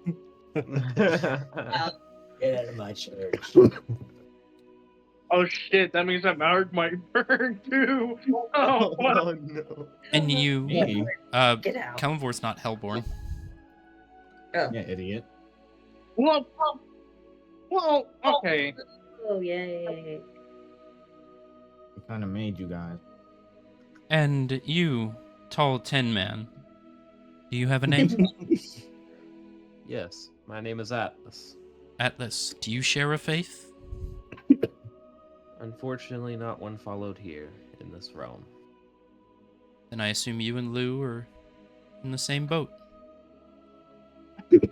Yes, you can say that. Well, we will be having a sermon soon, so feel free to use the bathhouse as you wish, and we will have many of the other priests and priestesses helping out during the sermon, whether you wish for a confessional or someone to sit down and talk to. We are here for you and to develop your faith. But as you've introduced yourself, I will introduce myself. My name is Mother Islena. I am the head priestess of the Celestial Grove. So if you have any questions, feel free to ask one of me or one of my sons or daughters. She kind of nods. I wish you spend your time here well. And you see the wings kind of... She kind of passes over the crowd of people.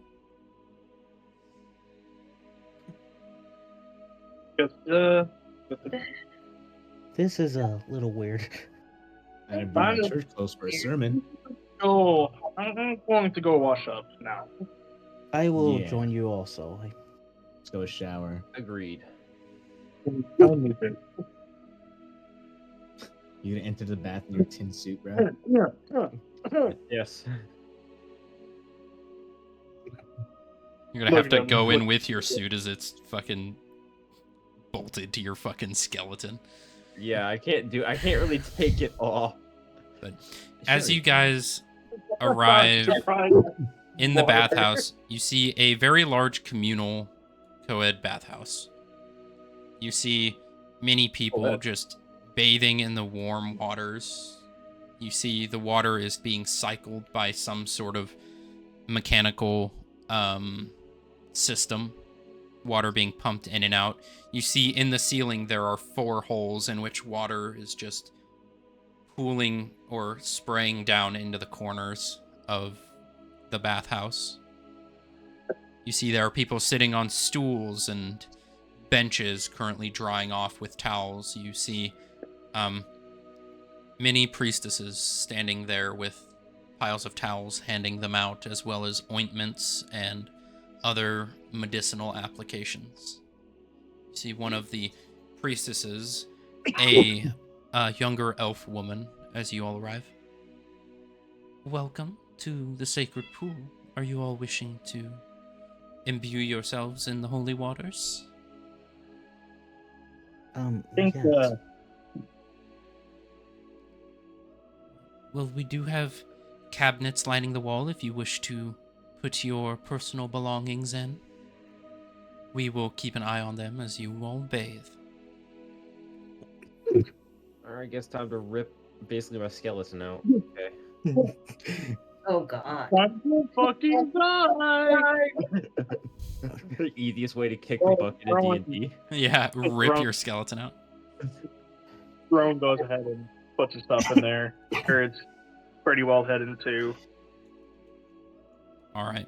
So, Rowan, you're in the bath. The water is extremely warm compared to the cold air outside. You look above and you see the ceiling. There are windows lining the dome-like roof, the architecture of the beams and stone structures above. You see artwork sprawled across the ceiling. But you say that again? I was gonna say, do you want to describe what my body looks like, since I'm, I guess, technically full blood nymph now? You're not full blood nymph, but you are a blood nymph. You look the exact same as you would normally. Just some of the coloration flares up as time goes on, depending on how stressed you are. So you look the same. So you would see a half dragonborn, half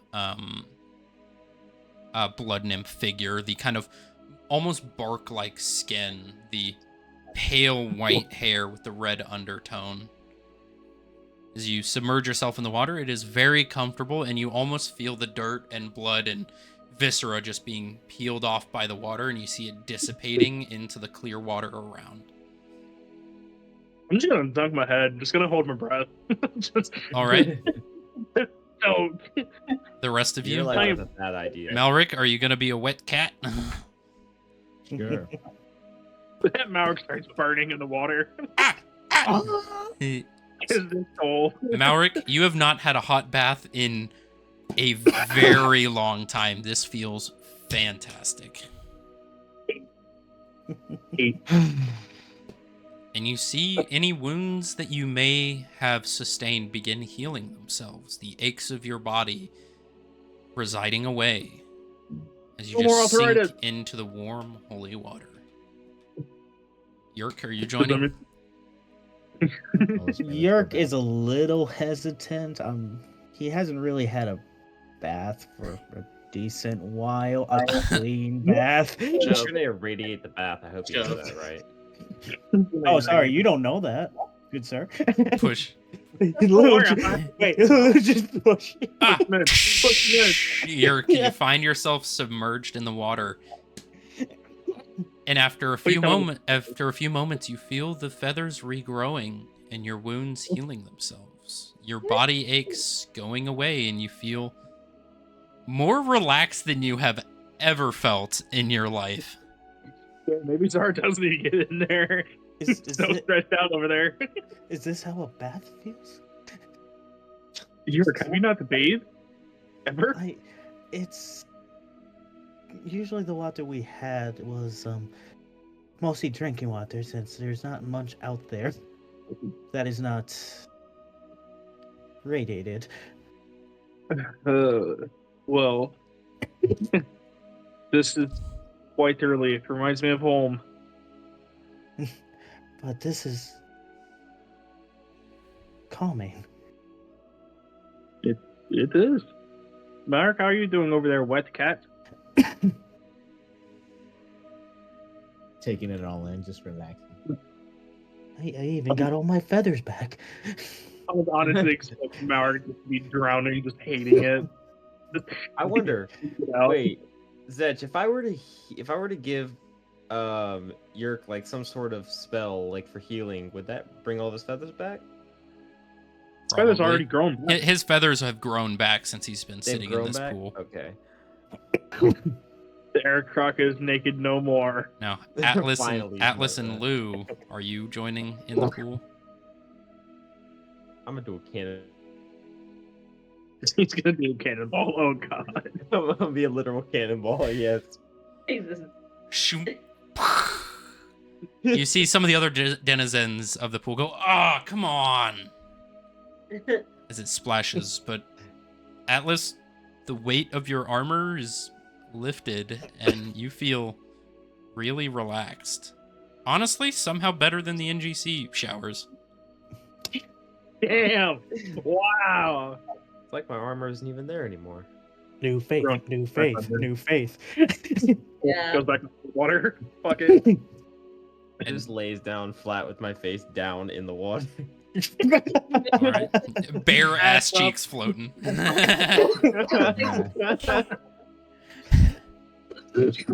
right. It's just she bubbles just start going up. Yeah.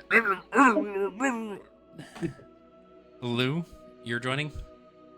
Lou's gonna dip a hand into the water, and as she comes up behind Zara, she's just gonna like place the hand on one of her opposite shoulders. So, how you doing?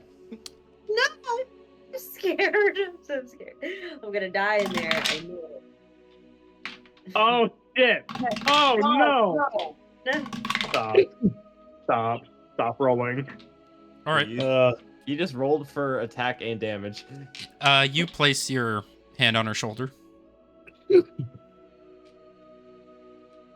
Zara takes Nothing happens. It's just cold, or not cold. It's warm, yeah, and immediately your shoulder's wet. Yeah, I'm like, I'm gonna get in. I am. Doesn't look like anything happened. So what you doing in here? And you can kind of tell she's kind of uncomfortable, kind of like tugging at her shirt a bit.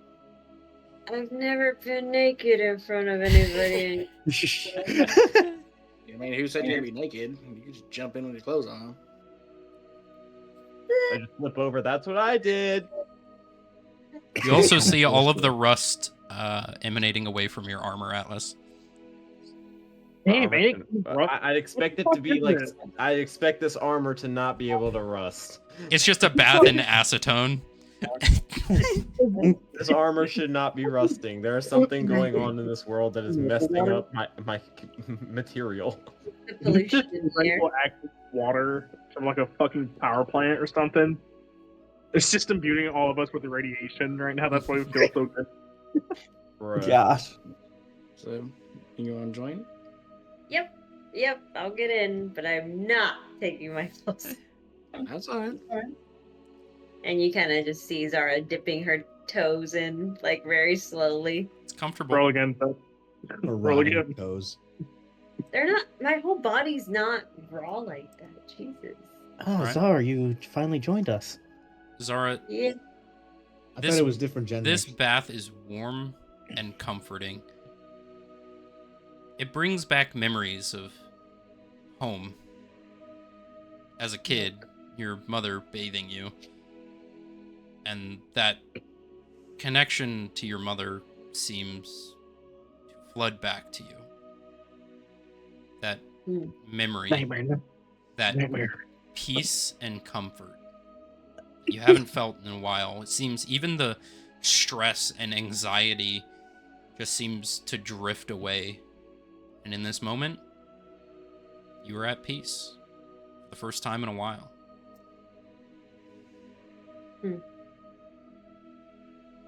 Feels nice. Not thinking for a second. Did you put all your equipment in the storage, I'm guessing? Yeah, when I was in that little seating area. Yep. Especially the thigh. Gotcha. Yes, she has. Oh wait, the fucking soul. Oh wait, no, wait. Never mind. Never mind. I'm fucking. Lou, you hop in, relaxing. After everything you've gone through, this is like, finally.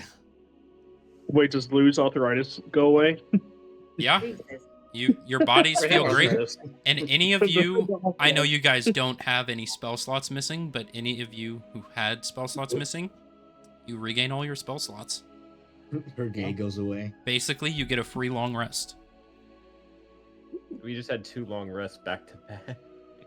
Pretty much with no combat in between. That means he's gonna fuck us over soon.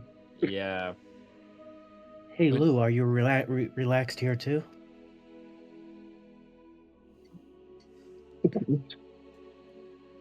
Oh, he's frozen. I think his internet's shitting. Will, is your internet good at all, bro? Western? I'm good. Western, you good? Or Western? Oh, my bad, Will. Yerk was talking to you. No, I didn't hear. Do you feel relaxed? Yes. Nice pool. Well, with what's been going on recently, it is a nice break. Is Yerk naked again? Yep. Hey, I'm like, I got a lot of feathers. Down. Oh, I forgot that. He's got his feathers back, so he's covered. Grabs Zeld from the edge because he knows damn well he's on the edge. He is like gripping the ground at this point. You're trying to pull him, and he's just fuck off! I don't want to go in. And Zara just like splashes some water towards him. Towards Zeld. I'm dying. I'm melting. I'm melting. He kind of curls up on his back and does the. I'm dying. At that You see one of his eyes just. Hey, you're still alive. I know you. Just pulls him in at that point. Puts on his back. You see him just DM. floating on his back, all curled up in the water. Yes, you're. Could just for shits and giggles, could Yerk try using his wings? Don't work. Damn. You ain't gonna fly. It was worth a shot, but That poem that you know reverberates in your mind. Bjork, why can't you fly like any other people?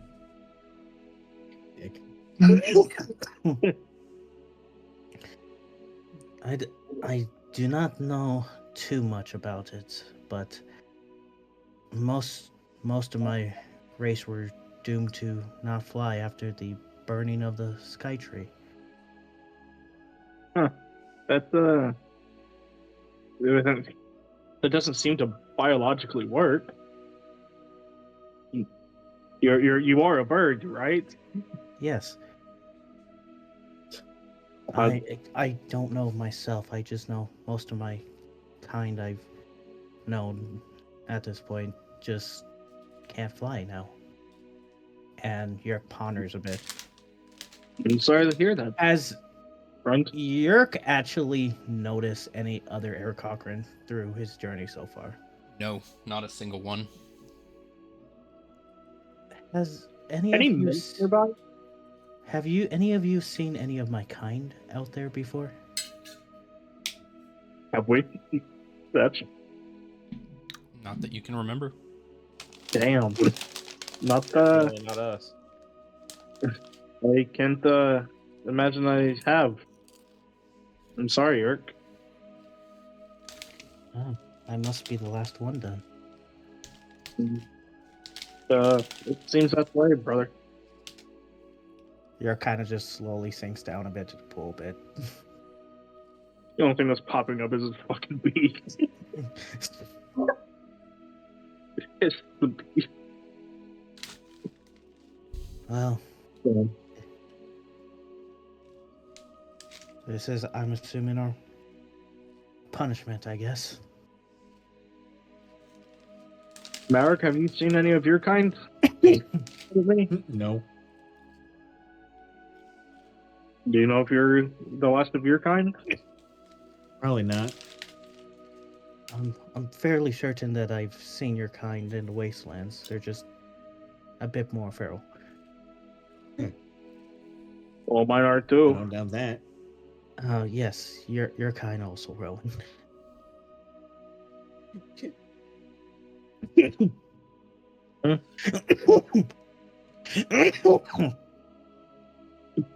Don't die on us, Will. To heal that cough. Bruh, jeez. Will, don't die, please. Will, don't die. We can't have a lawsuit. Carry on for Yerk, please. Well, Quit eating. how long do we want to stay in here, guys? As long as I could honestly stay here all day. Well, you Nah, can I'm do ready to that. go. I want to kill someone. I gotta get going to the tower at least. Don't want to keep her waiting, I guess. Ron Yeah. gets up, gets dressed, and is at least he tries to Please, dust he's it off. naked. Wait. Ron's gonna try and wash his clothes in the damn bath because I'm getting here. It cleans them. Yes! Clean clothes! He put them on. All you see is as soon as she sees Rowan get out, she's just like, "Oh my god!" He grabs a stick and It's so tiny. He grabs what? Zell- He grabs his what? he grabs his He grabs his stick. stick. He grabs a stick and pulls in Zeld, who's playing dead. Oh, okay. So you grab one of the like pool sticks and you drag him out of the water. My God. He's still just curled up on his back, just floating there. Zeld, we are Awesome. we're on the move. He goes, oh, cool.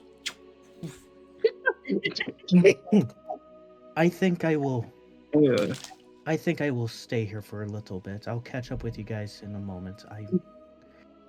I have a few questions for. What's her name? Aslenia? Or Asmir. Asmir. Well, Asimir is her race. That's what she is. Oh. Oh. Her name is Lena. Islena. Our original. Mother is Lena. He is a mother. Who'd want to go, I guess, and visit the witch's tower? I guess I will. All right, well, come along, Tin Man. I'll go too. I'm gonna stay with your. Now I'm scared. All right, Lou. You already saw Nick once. Question: do I have to have everything in that list to be able to summon him, or just like partial? You gotta have everything. What do you Would there miss? be anywhere that she could get those supplies that she would know of?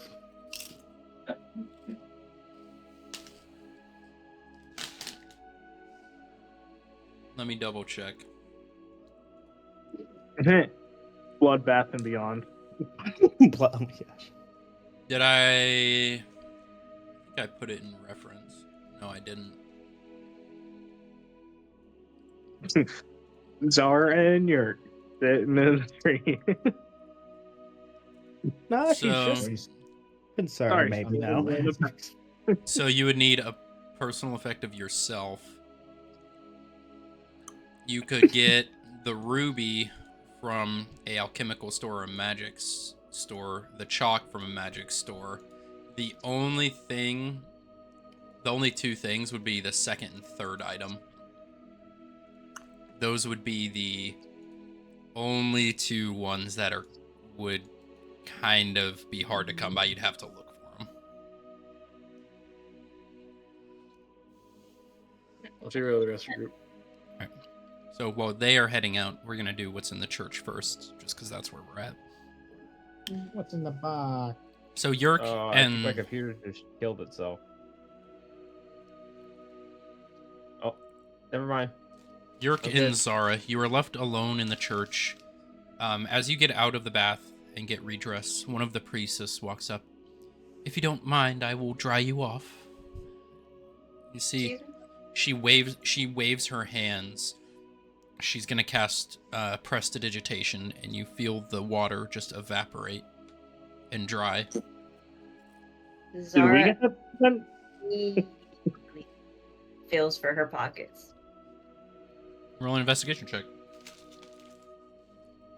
I didn't consent to her doing that, by the way. Too bad. Well, can't really be. I want to be wet and miserable. I don't want anybody doing magic on me with the thing I'm holding. You got everything on you. Cure wound. You don't want cure wound? You should have taken the box into the water. Oh my god. Watch it change color. It Shit. just turns black and turns into like. Corrupts the water. Hey, you're better than the other group. They burned down a church last session. What? Last Hey, night, hey, I blew last up night church. we turned down a church. Hey, Zach, never say never. We're still here. We're Hey. still here. You do One person that No, Zara probably might. You do eventually find your way out in the pews. You see Islena sees you walk in. She floats on over. I hope that you enjoyed your time in our bathhouse. I hope you feel clean and restored. Yes, I'm Yes. actually surprised. My feathers actually grown back. Our holy waters can heal any ailment, whether it physical or mental. Zara looks Wait. at her, pulls up her sleeve, and still sees her decaying skin. You don't Oh shit! you don't see What? decaying skin. You see, at least for the time being, you see your original skin, color and all. Wait, does Do I yours feel look like a small? baby bird? Nope. Just molting. You don't smell either. It's Ooh. crazy. Oh my god, we actually get a clean party that doesn't stink like rotten flesh. Crazy. Sorry, No, you Nice. don't smell like death. Shit. And she kind of just hits him really hard with her elbow. I deserve Right? that. You get it? I stink. Zara, roll a perception check. Damn, we should bottle this shit up so that we can use it later. 8. Mm-hmm. You hear something you haven't heard in a while. Ba-bum. Ba-bum. Ba-bum. Oh Ba-bum. god. You feel your heartbeat. It's alive. For She's first time in a alive! long time, you feel normal. alive. Okay. Starts decaying immediately. And I'm like looking around. I was like, "The hell is that noise? Do you hear that?" Ask her. Yerk listens, and I guess, or Roll a perception check. He's like, "Is this the thing they were talking about when you were talking to yourself on the boat?"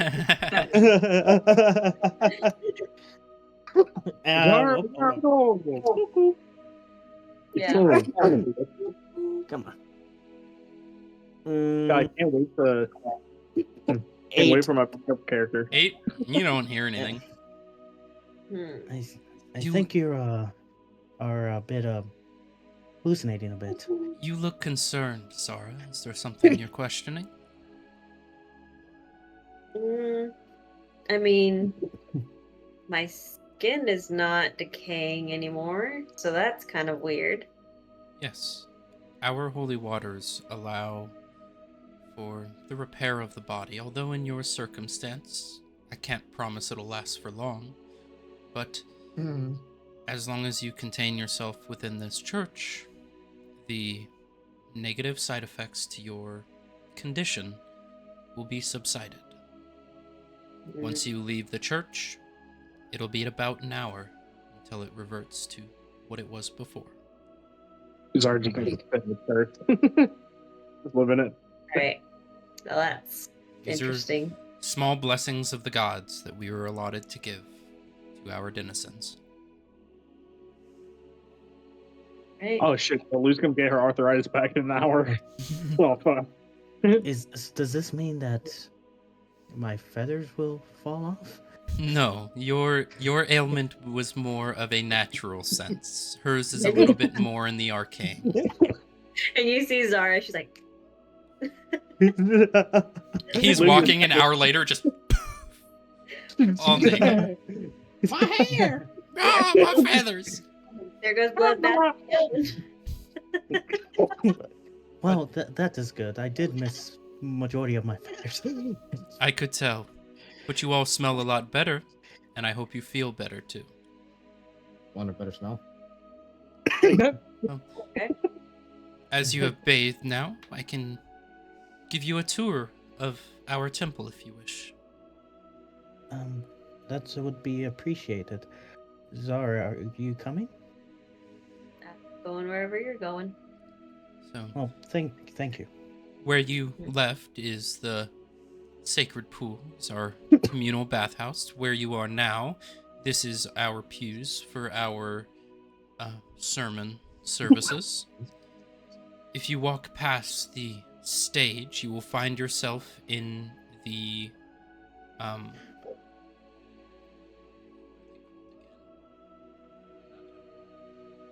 Put it out. where you give the offerings again. Sorry, I'm forgetting the name. Shrine. Thank you. Checkmate, atheist. You will find our shrine room to all of the recognized deities under the Celestial Council. You can spend your time there giving offerings and praying. Here you will have more of a chance to have your prayers heard. And in that room, we have our confessional spaces if you wish to privately speak to any one of the priests or priestesses that work within the church.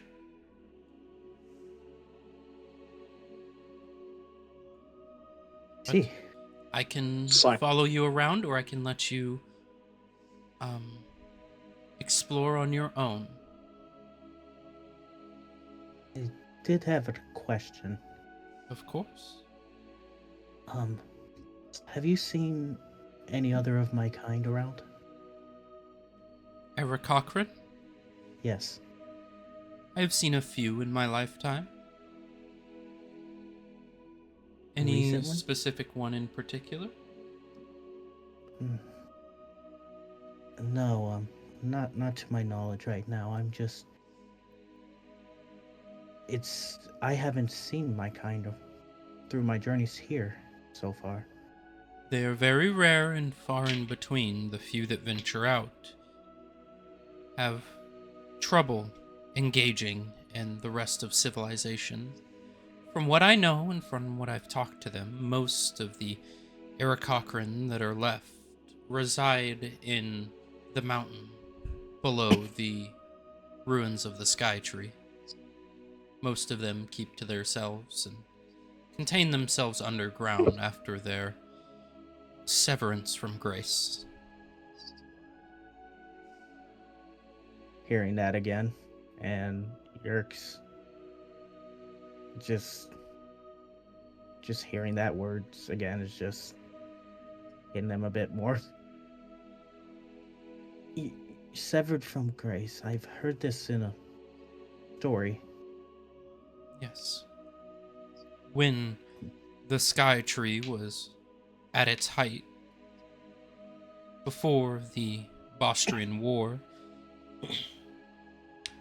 the denizens of the Sky Tree claimed their faith to be above all else. A physical resemblance of their faith being a vertical expanse of the Sky Tree. Those closer to the top were seen as closer to the heavens, closer to a connection with grace. A similar view that the elves hold in their religious views. Well, when the Bostrian War happened, and the fight began between the Aarakocra and the Giant Ken, before the rest of the countries got involved, the Sky Tree was burnt asunder from the ground up from the Giant Ken. And eventually they found themselves falling from grace, quite literally. And as the lower and lower they got to the ground, the more their faith wavered. And in the end, with the abolishment of the Sky Tree and asunder to ruins, the majority of Aarakocra lost their faith. And so they claimed that there was a severance from grace, a curse upon their kin to forever be separated by that of the divine. And so most conceal themselves from the eyes of gods out of fear of wrath, out of a fear of consequence for their faithlessness. Whether it is of their own right or not, they feel their wavering of faith is a disrespect to the gods that they once worshipped and were so close to. Most you will find nowadays are vultures, crows, and ravens such as yourself. The hawks and eagles are rare, and I have not seen my eyes upon any of them in my long life. I see. Well, maybe one day I'll find more of my kind out there. But I'm still... I've always hesitant to pray to Lathander. I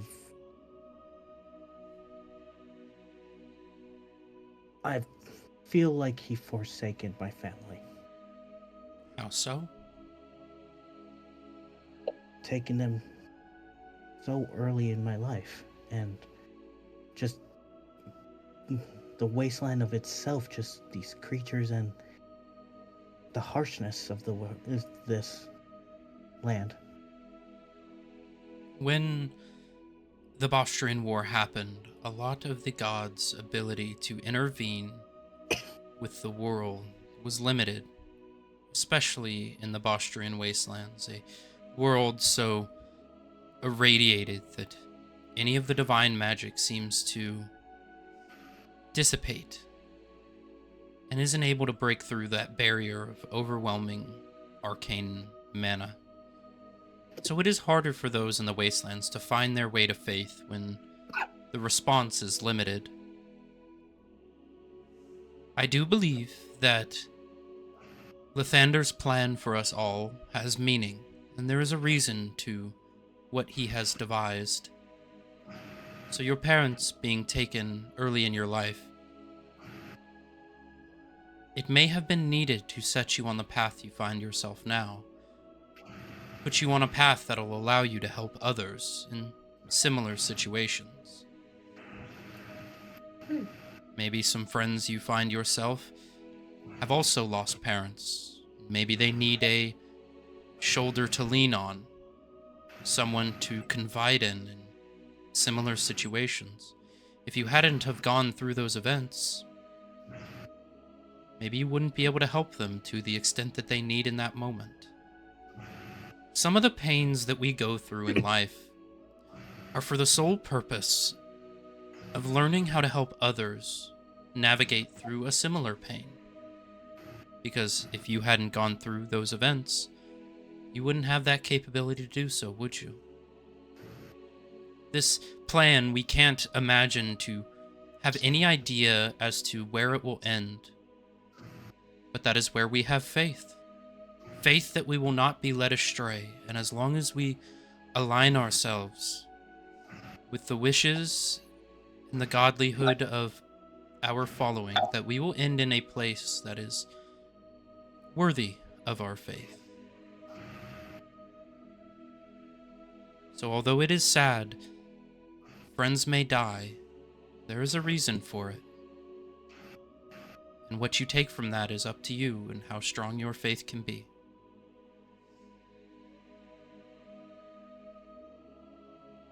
You're kind of just, at this point, doesn't know what to say at this point. And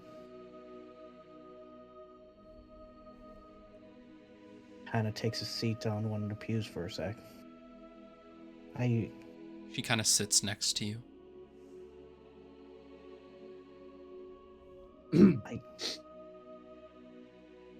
I don't. I'm trying.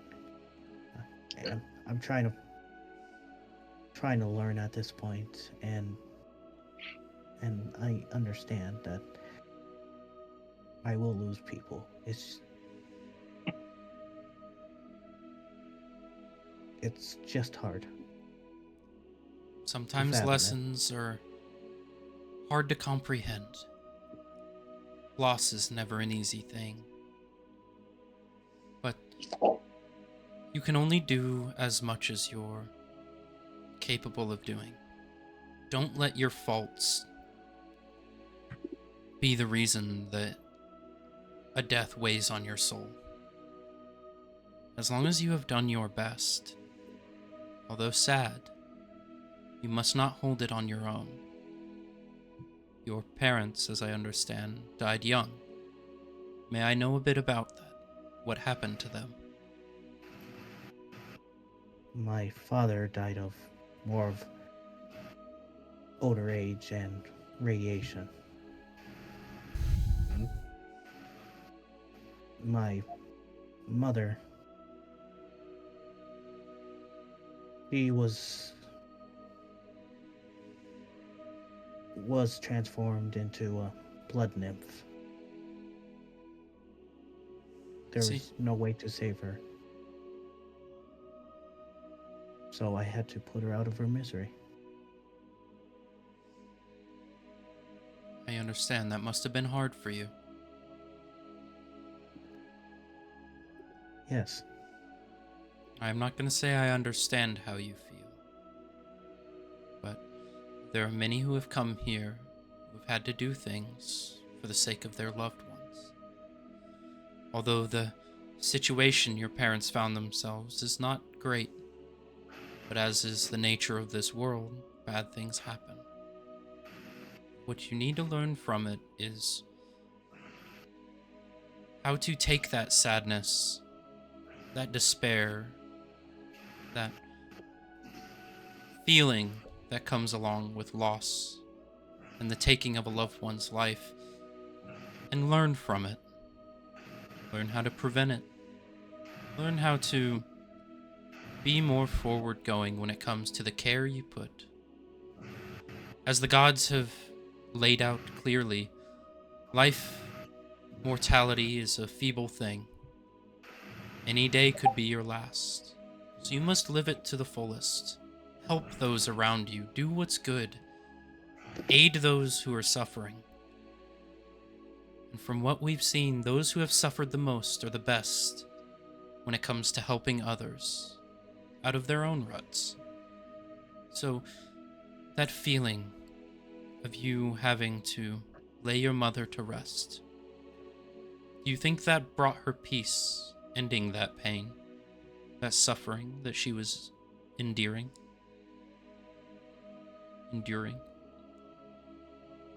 I could only hope so. It just. I could only hope so. Well, I believe that what you did was the best course of action in the time being. You helped her pass. You made it less painful. So while the situation was bad, you did the best you could. And I do believe that you brought her peace, and I do believe she would be proud of your decision. I'm sure she is looking down upon you with a smile on her face and a hope in her heart for your best well-being. And eventually, when the day comes and you're able to reunite with her, I'm sure she'll have nothing but good things to say about what you've done on this planet. I see that you have a good soul. I see that you are a caring individual who wants what's best, who takes hardship to heart and wants to make it better. And it's good to see. We don't see much of that nowadays. A lot of people are losing their faith, but to see someone who has the want and the urge to create that connection is very good to see. And I think you are on the right path. I hope so. I did just die and also come back. I hope so. So you have seen the veil, the space in between, the ethereal plane.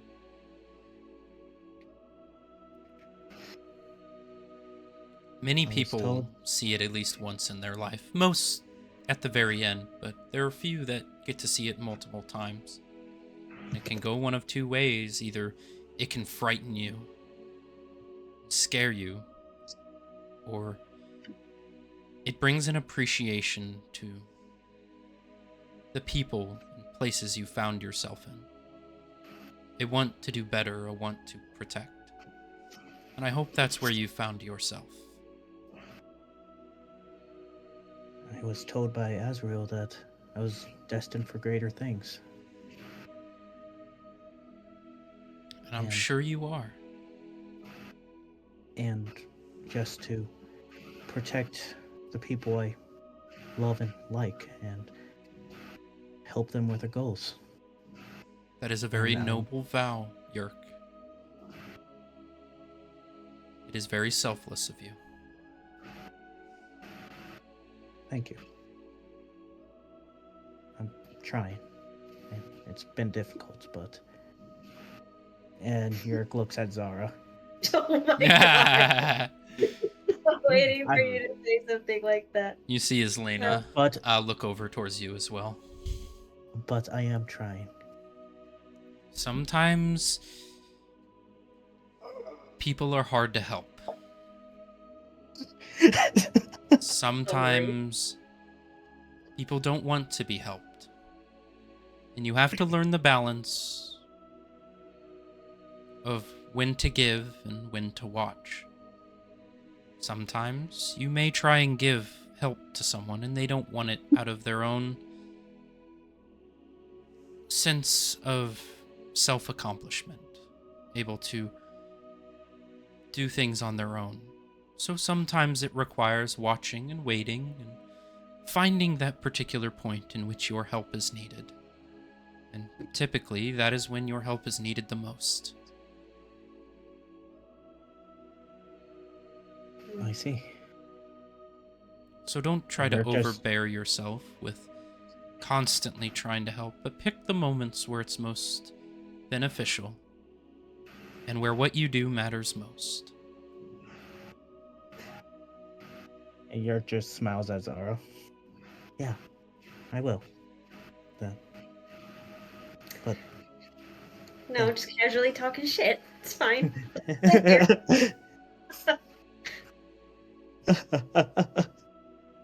Oh, thank you for the talk. And a little bit of information because it's been all this is new to me right now. I'm glad you've chosen this path, though. I feel like you will benefit from it greatly. Thank you. I'm just gonna sit here for a sec. Does your friend wish to converse? She No, looks over at Zara. I think I am A-okay. Are you simply saying that or hoping I believe you? I don't have anything really to discuss right now. All right. Well, I am here if you need me. You're single? One more question before you go. Of course. I've heard there's archives here. Yes. As the head priestess, I am also the head archivist. We do keep various religious textbooks, city documents, and anything that needs to be recorded and kept safe. Stories, lore, books written by prophets. Is there something particular you're looking for? Information mostly regarding Azrael. I only just met her briefly, and I don't know nothing about her. We do have books in relation to Azrael. I can retrieve them for you, if you wish. That would be great. I will be but a moment. You see she waves her hand. You see some sigils appear in the air as she glows bright white and silver, and then she disappears. You're left there with Zara. Damn. Yeah, sorry. I kind of had to unload a bit there. That was nice hearing you guys kind of passive aggressively. Seemed like she was talking crap, but I guess I'll take it. No, sorry about that, Zara. It's just with what we've been through so far at this point, it's just Yeah, I mean, what can we do? yes. Just here to support. Well, thank you for being here with me. I didn't really expect anyone to be here. Yeah, well, I'm here just a fly on the wall. Not trying to really bother you and what you're trying to do. Well, do you have any other plans after this? Just hanging out with you guys. For once, I have nothing on my plate. Fair? You want to keep it that way. Let's not fill up my plate with anything today, at least. I really just want to do nothing but be with you guys. So this was nice. Even though this is not my walk of the woods, it was nice to see you finally get some answers. Because I know that you've been really wanting that. Thank you. It isn't really in my area I'm used to either. This is so new to me. Right. As it is to everybody. I mean, we all have new things going on, so this is just one big step towards whatever it is that you're trying to find. Well, I will say once I get this this information regarding Azrael, I think we should go meet up with the rest of the group. Okay. Sounds good. I'll just be hanging around looking at the architecture here, and you kind of just see I'm walking around aimlessly, looking around. Yerk just chuckles a bit. A few moments later, you see Islena reappear. You see she has a book in her hand. I have retrieved one of our textbooks, one of our tomes on Azrael and her story, at least up to what we know. Please be careful with it. It is a very old tome. Yerk carefully grabs it. Crumbles. Yeah. Drops it. Don't give it to Zara. Go ahead and roll an investigation check. All right.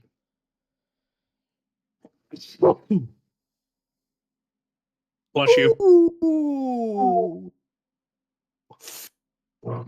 One? Oh, It is a language you Dang. cannot read. Or the Spanish. Spanish revenge, sucker. Are you having I trouble, Yerk?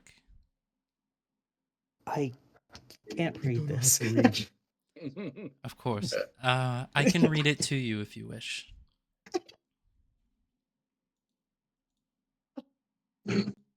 So she's gonna raise him like a mother. Bedtime That's story. Yay! Possibly. that will be appreciated. Of course. She takes the book from your hand and begins to read it to you. Give me 1 second. So she retrieves the book from your hand and she begins reading. Azrael was the third born and the most level-headed of all of the archangels. She was the wife of Archangel Zarthal, the second born, and the mediator between the two sides of the Holy War. During the Holy War, she acted as a confidant between both sides. Lucifer, or Askaza, as her archangel name, Zarthal, her, and Michael, and his side. She attempted to act as a mediator between them during the conflict. She prided herself in her ability to stay calm and think logically during times of unrest within the realm of Celestia. She would go on to become the go-to angel in any time of civil unrest, whether it be between gods or angels alike. Although level-headed, following the Holy War, there is scripture written that describes the occasional courtship between her and Zarthal on the material plane after he fell from grace with Lucifer following the war. Eventually, on one of these meetings, she birthed a child, a Nephilim, such as myself. Fearing the reaction of Celestia and its angels, she hid her child somewhere on the material plane. She was, however, soon found by the Celestial Council. She was deemed a traitor, and her child was deemed Nephilim. She was then arrested and confined to her home on Mount Celestia. According to what transcripts we have, to this day, she is rumored to still be contained within its walls, waiting for either the return of her lost child, her husband, or a pardon from the Celestial Council so she may once return to the world of the Celestials.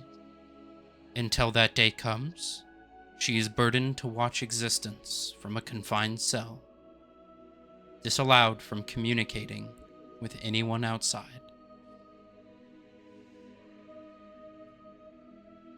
You gotta do your text there, bud. That is all we know currently. The last time any word of Azrael was given was in the 53rd year of post-transference. On the date of the Cardinal Coronation, an event in which a new Cardinal Witch or Cardinal Knight would be deemed a protector of the world. On this event, her child, that in which I spoke of, Alaelith Violshire, was deemed the Cardinal Witch. And on that day, for the first time since the Holy War and the birth of her child, she was allowed to exist on the material realm to meet with her daughter and her husband during the coronation. The Cardinal Coronation being the one event that happens on this world that is recognized officially by man and gods. An event so sacred that it rarely happens every few hundred years. That is the last we know of her materializing and being outside of the celestial realm or her shackles on Mount Celestia. But she meant me. Is that possible? It is possible. In order for that to happen, she would have had to be broken out of her shackles and released from Mount Celestia. And she would then have to regain her ability to imbue her will on the material plane and gain a connection with someone of faith. So, although possible, we are unaware of any such instances. That's not saying it couldn't happen, and that's not saying you're not the first. It could so happen that you were chosen for a reason by the divine. And I would take that as a point of great importance and responsibility. I see. That is interesting to hear. Well, thank you for showing me this. And of course. I would assume I was going to be able to read it myself, but these old texts are in a language hard to read by most. The great sages of past didn't think to translate into more modern tongue. So we are here to learn the languages so that we may spread the grace of the celestial realm to the mortal citizens of this world. God damn, I should have thrown up the fuck. Thank you for all of this. It's been enlightening. As are most things holy. I did have a question, though. Yes. Your friend that you are here with seems weary of divine talk, places of faith. If you don't mind me asking,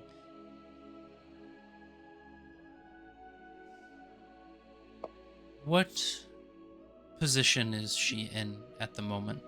Where has she found herself in this adventure of yours?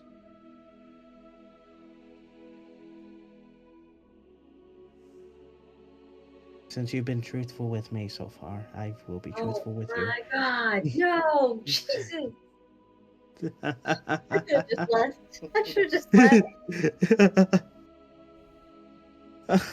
Hold on. You want third places? You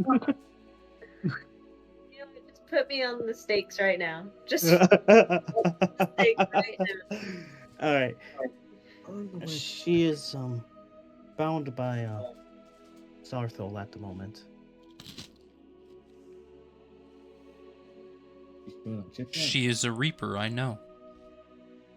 I'm leaving. No, I'm not leaving. I'm going somewhere. I don't know where I'm going. I'm going somewhere. We don't see many of them around these parts. Usually they are considered bad omens, but I feel like she is just beginning her journey as one, so I am not afraid too much. She is burdened with killing people for this new assignment she has. As reapers mostly do. It is a holy work, so we are in no place to judge the work of gods.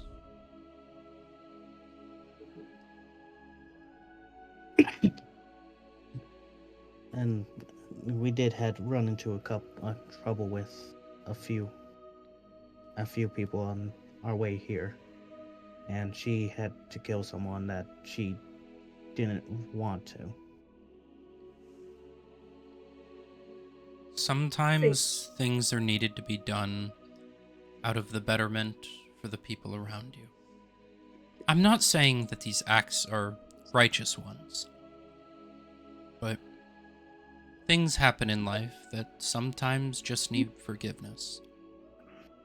And as long as they go about asking for that forgiveness, they will find themselves in a righteous place. Do you think she wanted to do it? Or was it force of No. hand? Force of hand.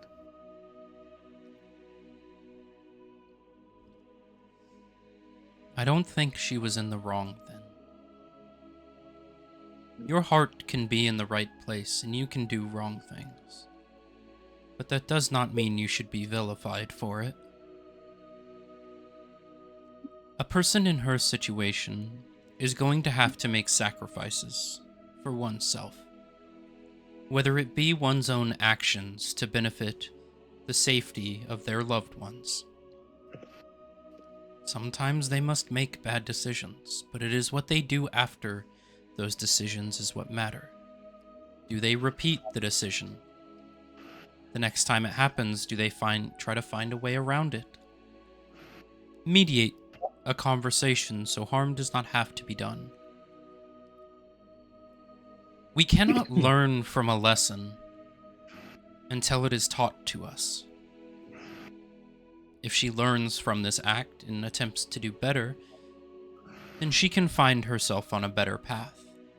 But if she devolves into seamless killing just for the sake of a quota, then that is where your path lays dark. And you may not find the peace that you so wish to have.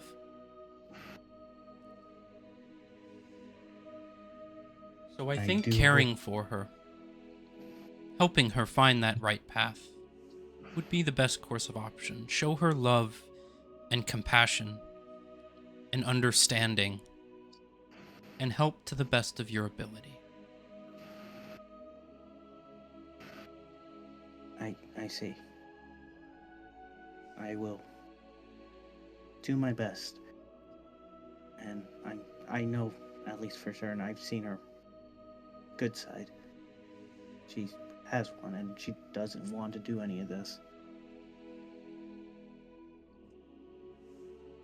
Then I think you should talk to her about it and make sure that she knows you're there to help. Whether it's a shoulder to cry on or just someone to have a conversation with. I feel like that would be beneficial. Thank you. Of course. I think I will have to come back here another day. I know our party right now has some other obligations at the moment, but I appreciate the talk, though. As I appreciate having you here. I will be around if you wish to return. I look forward to seeing you next time. Again, thank you. She folds the book up and gives a bow and begins walking away. Wait, so I can disappear like my dad? All right. So, are you ready to go? I'm ready to go. I see her just hanging out at the door over here. All right. So you guys eventually make your way out.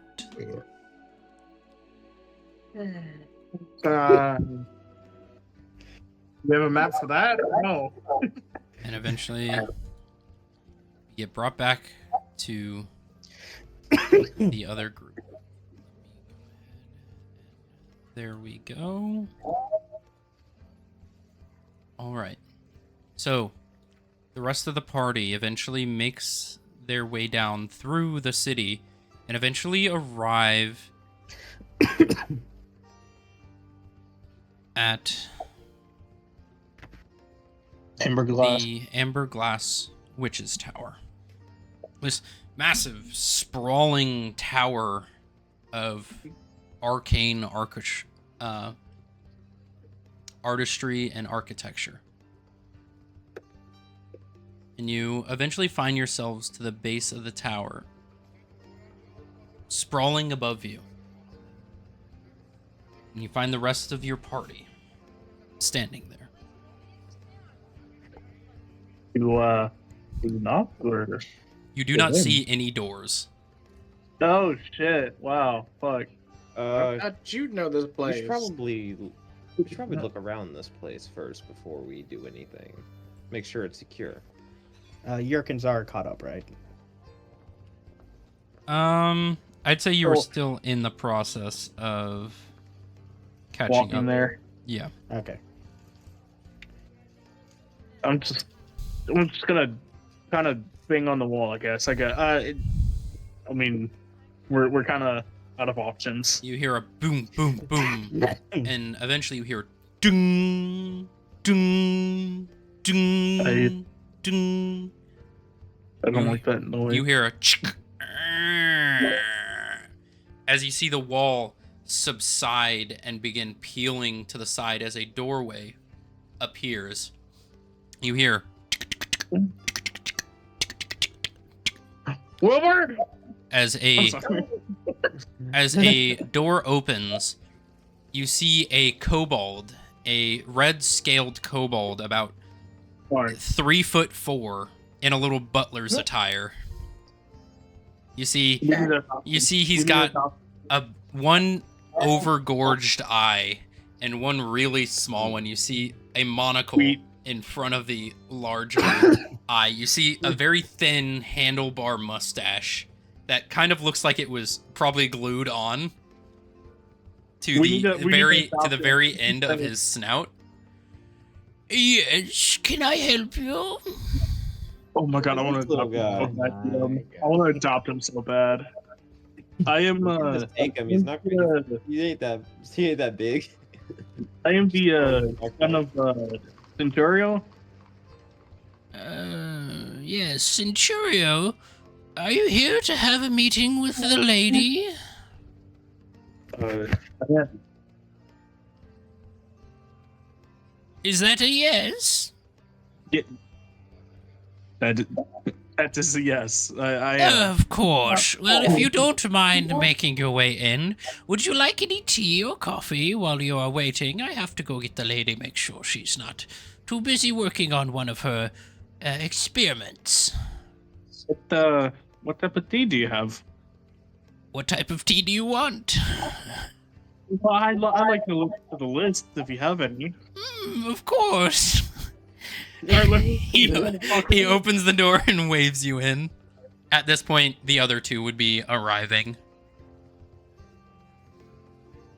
I guess I'm the only one that's going in. I don't know about the other. I'm going in. Yeah, I'm going in. All of you may come in. You open the door. The tower itself is only about 30 feet at the base, but you walk in and you see a room that is interior-wise about 100 by about 150 square foot. Or 100 by 150 feet. A massive interior. You can see a massive dining hall. You see a kitchen. You see various sofas. Things for entertainment, games. You see multiple maids and butlers running around cleaning things. You see a private bar. There's one of the butlers sitting there making drinks. This is a massive auditorium.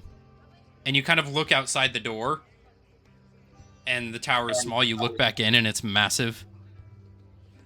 Yes, if you would like to take a seat anywhere, I will go up to the higher floors and get the lady for you.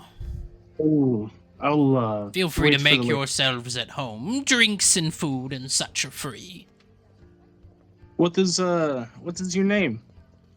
My name is Scrimmy. Skrimmy, Sir Scrimmy to you. Boy, I think you, Sir Scrimmy. I am the head butler of Lady Ophelia, and I kind of help run everything around here and do a lot of the paperwork for her. God, why does that name sound so fucking familiar? Well, I will be at it. Make yourselves at home. Try to keep the cat from scratching the couch. I'll skitters off. I hold Zelda in my hand, seeing the cat. I fucking restrain him to me. No, he was referring to Malric. Talking already, dickhead. Oh, thank God. Oh, thank God Muffins isn't there. So, you guys are in this massive chamber. There is anything leisure-wise that you could imagine. You see a pool, a interior bathhouse. You see a massive dining hall, kitchen, games. You see a archery range, some standing targets, practicing sword fighting targets, anything you would need for just any leisure activity. Well, you guys can go through whatever. I would prefer this to be a private conversation with her. Understood. So what are you all doing in this room while you're waiting? Going over to the games to see what I can find. Yeah. You find checkers, chess, cards. You see some of the D&D. maids, houses and humans. Right, that's crazy. Did Zara and your came by now? You see a group of butlers and maids playing houses and humans. Zara definitely goes to join. Yeah, they're playing edgy teenager, a freaking, I don't know, apprentice, the giant dog.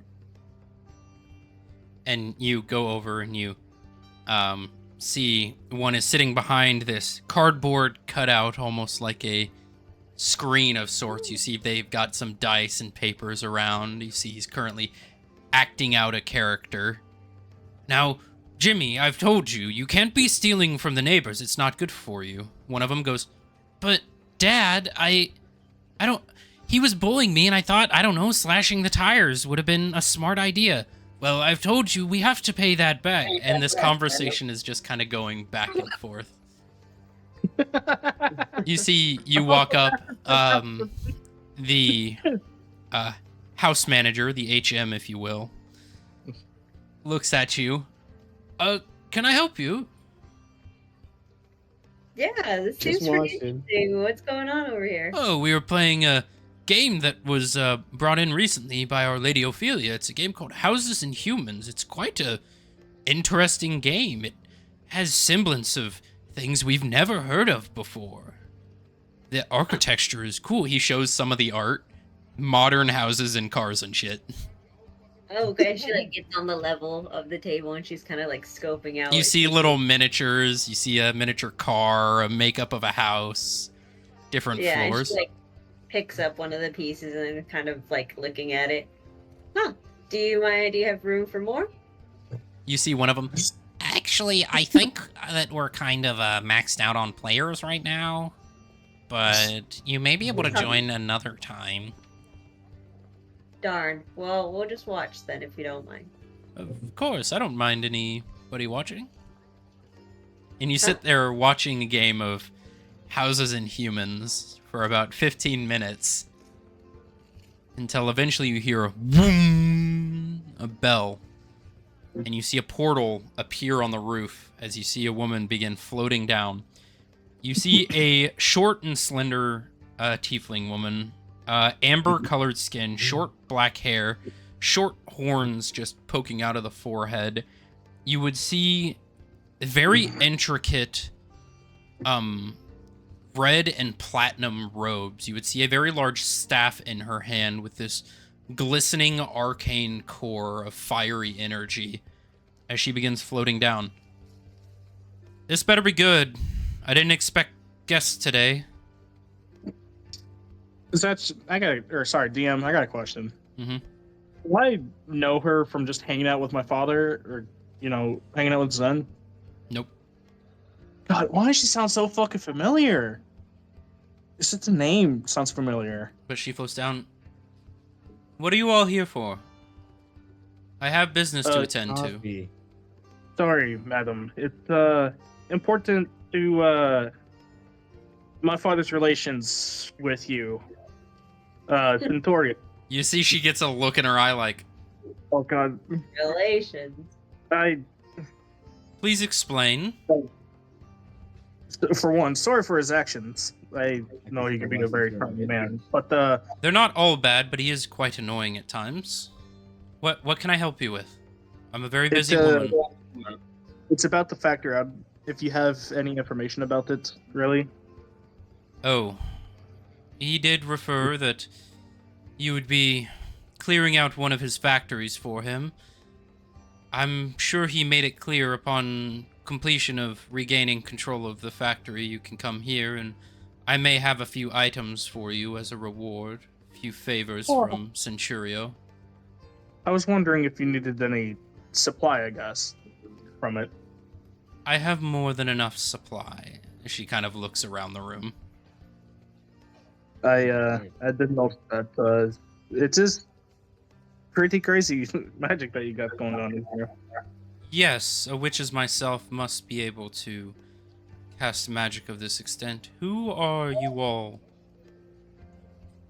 They are my party. I am Rowan, of course. Well, I am Grand Witch Ophelia. It's nice to meet you all. Is that all you need? Is just confirmation? I guess so. I was looking for more information about the factor, if you had any. I mean, It is north of us, about 2 miles. It'll take a few hours to get there. Go kill the people that are there. Make sure that the workers regain control, and then come back for a reward. I don't think it's that complicated. Okay. Well, there's the depending on who's there taking control of the tower. If you have any information on that, or what we should expect down there, since it's known that it's been taken over, but we just don't know by who or what. It has been taken over by some cultists in the local area. They call themselves the Followers of the Broken, more colloquially known as the Cult of the Ram. They are a pesky cult that has seen a rise recently following a individual that is attempting deityhood. Whether there's any truth to that or not, most of them are psychologically insane and would be better off dead than walking my great lands. Unless there's a prophecy. As in... Well, guess you don't know it then. Well. Prophecy in relation to the cultists arising? No. Pestilence, war. Well, I don't think it has any relation to those prophecies. They're just cultists. We see them all the time. They're pretty easy to slaughter, so I don't think you should have any trouble dispatching their sorry existence. Jeez. Yeah, we should probably get going. Sorry to bother you about this stuff. Thank you, and I will see you when you have actually completed the job. I must be going now. She disappears back into the portal. You see Scrimmy come by. Sorry about that. She's a little, well, she's quite busy at the moment, and wasn't expecting visitors. I don't think Centurio actually properly sent a message letting her know that people would be coming by. She is a bit upset at the moment.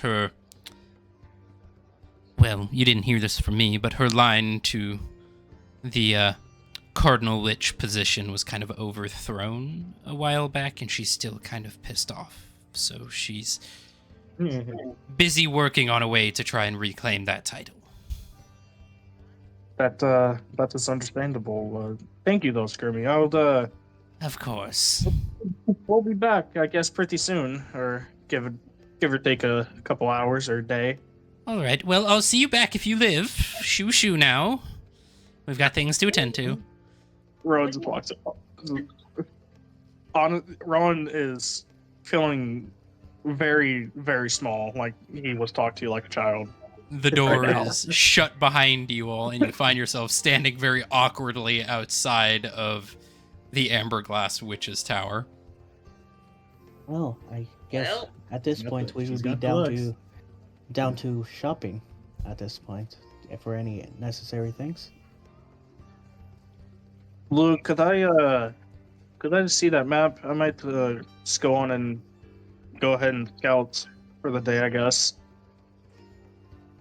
No, we all need to get some supplies and stuff before we head out, and we still have to go visit the Adventurers Guild. So we can just. I think it'd be okay for us to stick together for a bit. I agree. I will get some weapons, so. Let us proceed to gearing up. Okay. All right.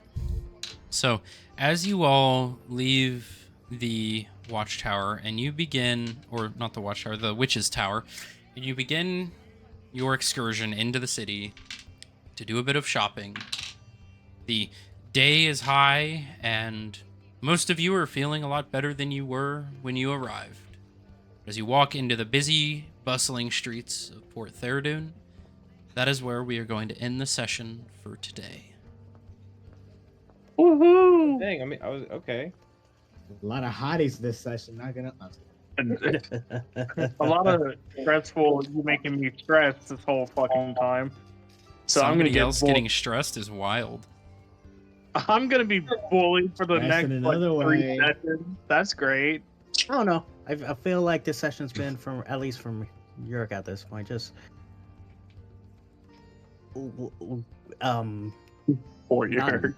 knowledge and just be able to now finally understand that Yurk knows some of this now.